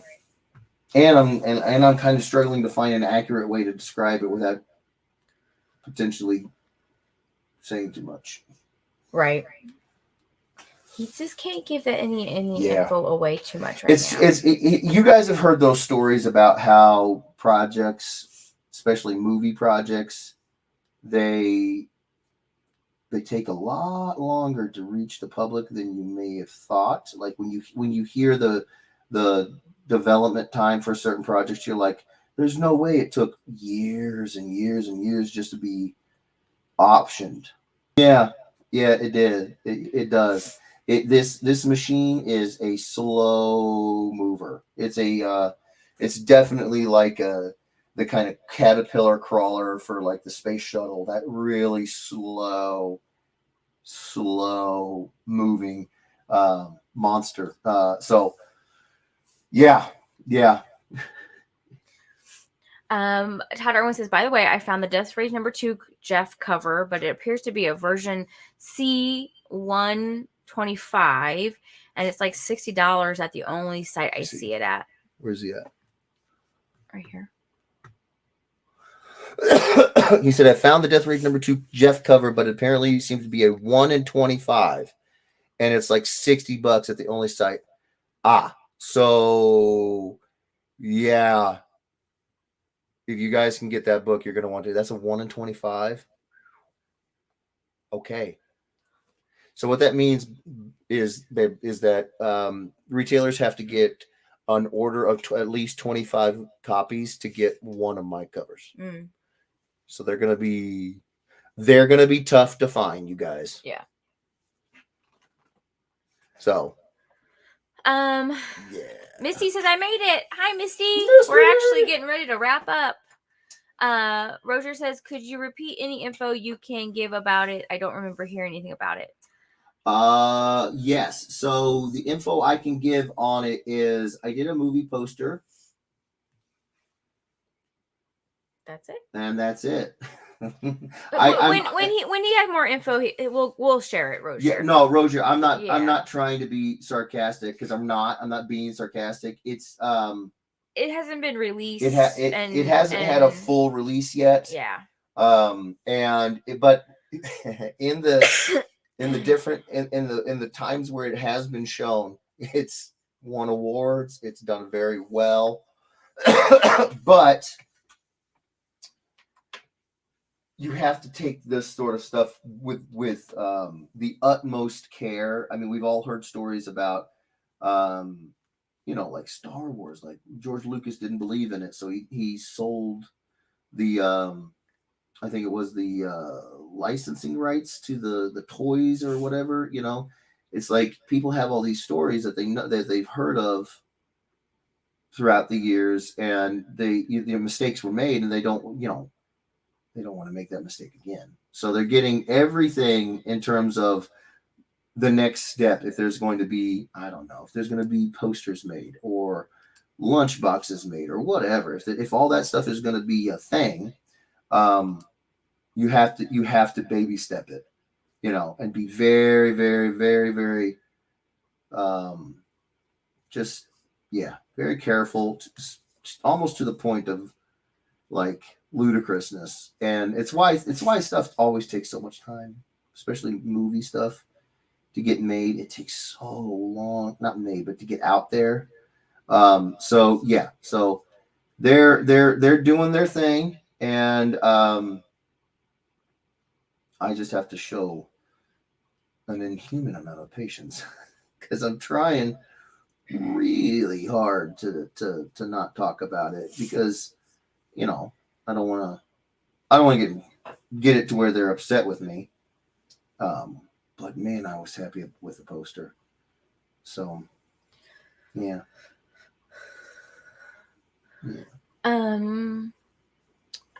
Andre says, oh, there's a new Twilight movie? I bet I just guessed it. Ha ha ha. Roger says, how are you approached about it, if you can answer that? Or what instructions if you were given in order to put an idea together to sketch out, perhaps? Yeah, I can talk about that. That's not a problem. So I took a meeting with the writer, director, and producer, a Zoom meeting, and essentially they asked me basically what the style that I was thinking about taking, because they knew that I have a comic book style, but they didn't know that I have a background in painting and doing traditional illustration and doing portraits, and I can do things. I can make art that is not quote unquote hyper realistic, because that's the reality of it is like this is only quote unquote, like quote unquote hyper realistic. This isn't actually Ray Park's face, but it's a good estimation. I can do the things that are required to make Ray Park's face happen. His actual likeness. And that's what they were concerned, is that they had a comic book artist and that they would get a comic book. And I said, well, I can do that. Or if you're looking for portrait style realism, or illustration, I can do that. And they were very, very excited at the thought of me doing more of a Drew Struzan, Sid Mead Mike Butkus true likenesses of the actors. And so I was like, okay, perfect, I can do that. And so I sent them, after they sent me an early cut of the film, and I got to watch it while it was still being edited. I gotten a pretty good idea of sort of a concept that I thought would work well for the poster. I sent them color comps and well, it's essentially the same thing as like a layout is for a comic book artist, where I'm putting together a compositional sketch of what I'm thinking will look good. And a color comp is just a color composition sketch. And that's where you're just basically taking these layouts and you throw really crappy, quick color onto them in an effort to just kind of establish, okay, we're going to get general flood lights of red, or we'll get general blues. You're just giving them a basic breakdown, nothing too painterly, nothing too crazy. Just to get the atmosphere down. Send that off. And then tweak it, get it right. And I lucked out big time. This never happens, but I lucked out, and my concept for the piece, the producer really liked. Like instantly, she dug it. And I was just like, that's good. That doesn't happen, but I'll take it. And it was actually pretty seamless. It was unbelievably seamless. And we just clicked very, very well. It was great. It was really, really cool. And it also made for a pretty quick start time. Usually pre-production takes a long time on something like this because you got visual people, but they're visual directors and producers, but they're not trained in how to make those visuals happen. What they're trained in is getting exactly what they want across. So they know exactly what they want. They know how to get it. So it's up to you to, I guess if you luck out like I did, nail it on the first try. Most people don't. Or if you're like most people and you don't, you have to work through the iteration process to come up with something that gives them what they were looking for all along. And I lucked out. It was really, really seamless. I keep saying that, but that's just the best word to use. And then I got started on the whole process. Is so much fun. I mean, I could if you guys want, I can tell you the basics of the process, but it would take more time than I have right now to do it right. So if you guys want me to do a sort of a process video that I could put up on the YouTube, and that's the thing, you guys don't tell me you want me to make a video if you don't. It's not going to hurt my feelings. If you guys aren't going to watch it, that's fine. I throw stuff like this up, these ideas up all the time. I'm used to 95% of them being said, no, don't do it. So, but if you guys are down for that, and you do think that would be kind of an interesting thing to learn how an old school movie poster, true illustrator type of approach is taken, I can do that. Crispy Simmons says, yeah, brother, you're the incentive for the number 2. Missy Lawrence says, that's okay. I don't mind. Just glad to hear your voice. Aw, thanks, Misty. Chris Mitchell says, thank you, Crispy Simmons, for that, brother. I appreciate it. A 1 of 25. I guess you think you're hot. No. Now, Edwards. No. Roger says LMAO. No, it's all gravy. That was funny, and I understand. I just thought that maybe I missed some previous information. Oh, okay. No. You're all caught up, brother. You all caught up. Missy says it tells you how fried I am that I giggled at Jeff saying butt kiss. He's an amazing illustrator too. Andre says I'd watch it. Okay, then I'll make one. And so you guys know, like,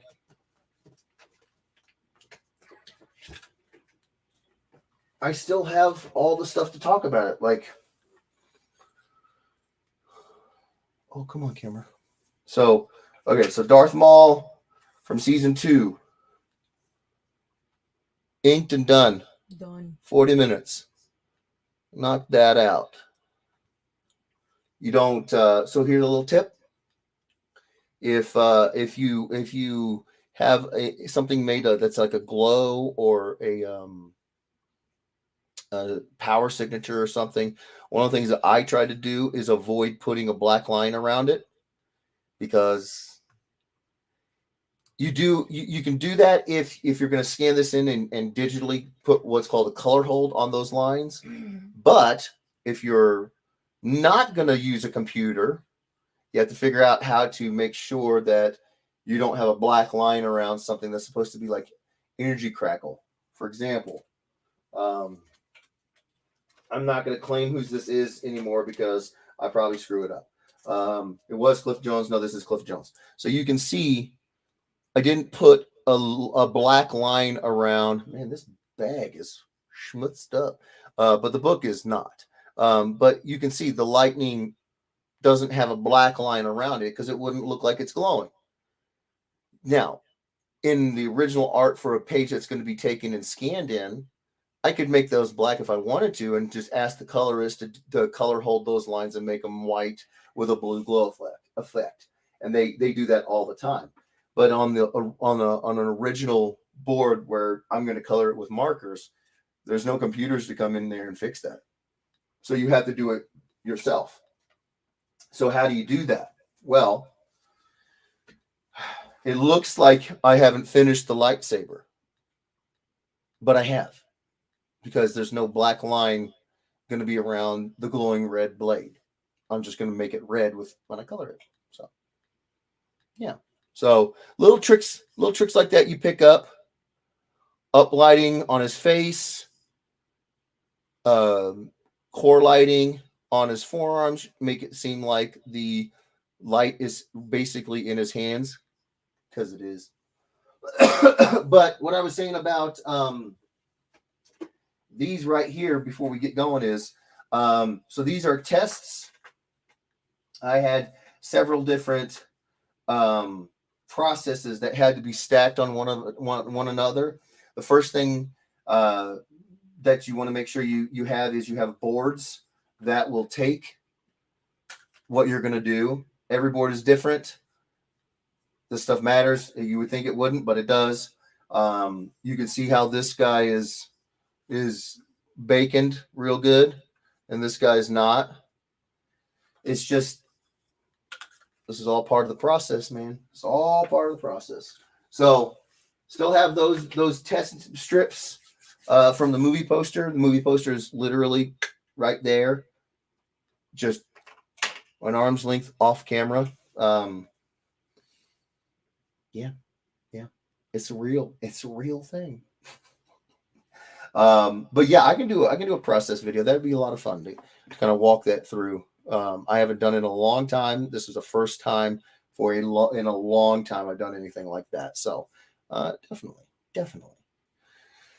Snap, love it. Looks nice. Awesome. Looks awesome. Thank you. Todd posted the cover to number 2. Can you show the inks? Hold on now. Wait, what? Todd? Yeah, he posted it to the Eduardos. Keep you go ahead and keep Todd stop copying Rob. Use other glorious references, LOL. Ryan says Partouche in the house. Rick says the Jeff Edwards reign of Oasis dominance came to an end by the Lawrence house once again. Look Dan at says, that. This Ahsoka cover is taking forever. Yes, it is. It's for JJ's college fund, so he has 18 years, right? Oh, nice. Roger says, or glorifying references. Chris Mitchell says, almost as cool as if you colored my mall spawn. I got to see that cover colored up on the editor's phone. I haven't seen it this big. Yeah, it looks awesome. Good God, they killed it. Everyone go to the official Edward's fan page and see the cover. It looks really good. 1 in 25. That thing is insane. Nutty. Okay, I will show you the cover, the original cover. And then we got a piece out. I gotta get going. So, you guys ready? You ready for the killer bears? Ready, Freddy. Let's see the inks for number 2 with all those killer Care Bears. Yeah, it's pretty insane. There's it's nutty. So many bears, you guys. There are so many bears. There are so many bears. There's a whole group of them. Did we say there was a lot of bears? They are evil little bears. Look at that little guy right there. Todd Irwin says, nice.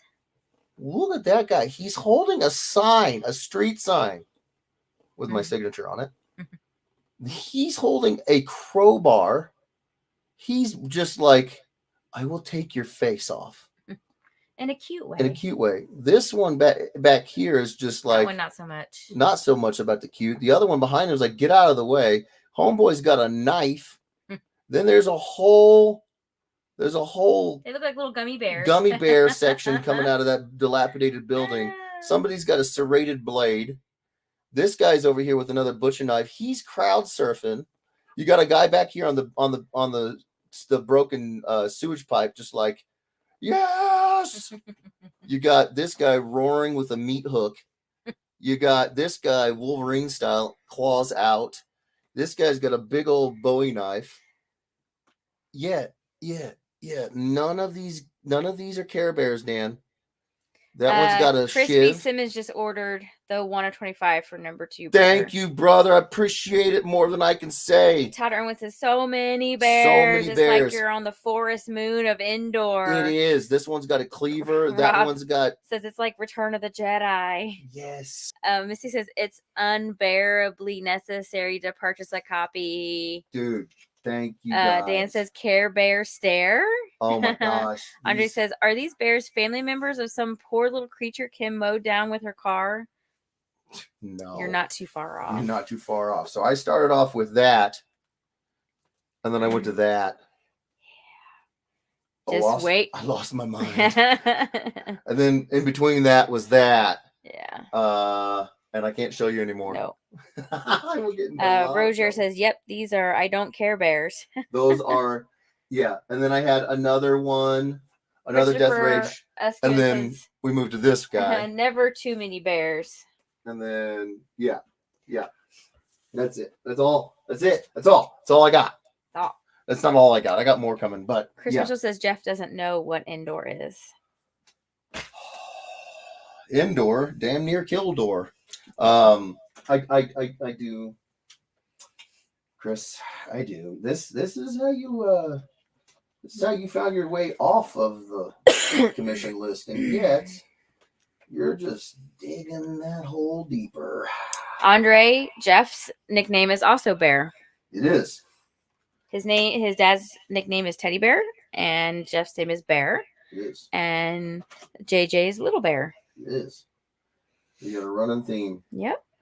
My dad was in the martial arts and got us in the martial arts when we were younger, and he was something of a secondary sensei in the class in the dojo. His best friend was the sensei, so we treated him obviously as the actual sensei. But when you got your 3 kids in there, they'll listen to you too, and so he earned the nickname Teddy Bear. much along the same veins of Tiny Zeus Lester. It was ironic because my dad was not a teddy bear. And he started calling me Bear. So yeah, I'm Bear. He's Teddy Bear. JJ's Little Bear. So, which is also part of the reason why, what was it, 6 months? The 6 month photo shoot, we wore the Bear family stuff. When was that? Mine said Papa Bear. Bluey. No. When was that for though? I got it for you for Father's Day last year. Father's Day. Yeah. I got a Papa Bear, and it's a bear silhouette, and Mom got. Yeah. So yeah. Go ahead. Misty said, I need updates on my little bear buddy. Oh, we got updates. I'll give you updates. We got to actually run and get up there to him now. And I will get you pictures tomorrow, Misty. Absolutely. Roger says, see what I mean? Andre is also an I don't care bear. Folks, show. Roger says, just kidding, but no. I actually think there's some validity to it there, Roger. Andre does care about his stars. He does. His golden stars are very, very.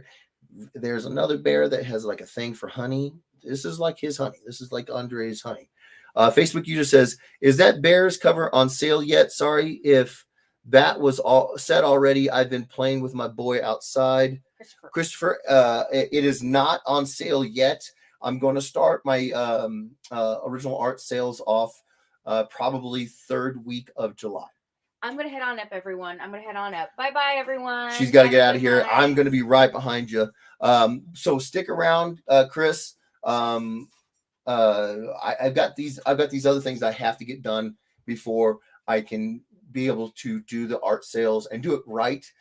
What I mean by that is I don't want to just sell the pieces, take your money, and then not have the supplies and really the time to ship them out.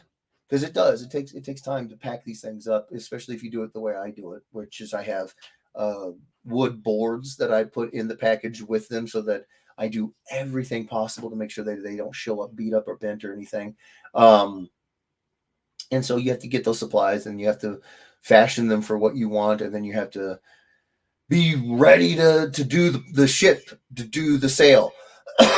And right now, I'm gearing up to go to Hero, so I'm trying to get all these mashups colored that I possibly can to take those.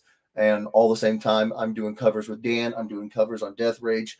I'm doing a lot. I got a baby. So we're definitely going to be doing the original art sale, but it'll probably start the third week of July. Probably. So not yet, bro. Stick around. Andre says,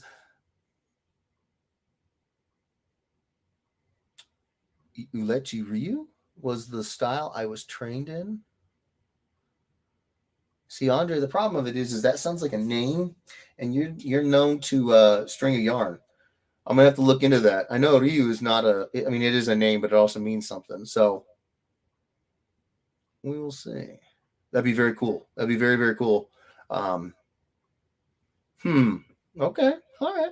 Facebook user Chris says, nice. Thank you. Hey, no problem, bro. No problem. Andre says, night, Kim. She's upstairs. Roger says, bye, Kim. And then Christopher says, awesome, my friend. I can't wait. I can't wait to get it to you. I really can't. Martial arts style. No, I get it. But you've also been known to pull my leg, Andre. So I got to look into what Ulechi Ryu is. Andre and Roger say, night. All right, you guys, I got to roll. Baby needs to get taken care of by us. Mama needs to get back home. I love you guys. Thank you so much for hanging out with us. I had an absolute blast doing this Morgan Ainsland and Black Cat mashup. I'm so glad that I'm actually able to start getting stuff done. Look out for this. I will be putting this up for sale as well. It's Green Dragon Ranger, Green Ranger, Dragon Zord, White Ranger, White Tiger Zord, and Lord Draken peeking through the cracks and all that. I will have this ready to go. This is going out. I think we've got the information already set up for this. So I'll be taking care of this. This is going with me to Carolina. Going with me to Carolina. This is for Dan. This is going to Carolina. This one's going with me to Carolina. I'm getting mashups done as fast as humanly possible. I love you guys. I'm trying to get you. You guys have been amazing and patient and waiting for me to get these things colored, and I am so grateful for it. So I'm knocking them out and trying to get them to Dan ASAP. I'm going to get out of here. Todd Irwin says, nights all night, Todd. Crispy Simmons says, night, brother. Good night, brother. Andre says, peace out, brother. Peace out. Thank you so much for coming and hanging out. Mitchell says, go color my mall spawn. Sounds right. Roger says, have a good night, Jeff. You have a good one too, brother. Missy says, is my AC coming to Carolina? Your AC. Oh, you're talking about the commission of the Assassin's Creed commission? I haven't started working on the commissions yet. I have phases. Phase 1 is mashups. Get them all colored. If they're going to be graded, get as many of them to Dan as I possibly can. Whatever's left, I'll have to send to Dan. Just ship it to him. And those that are not getting graded, I'm going to send them out.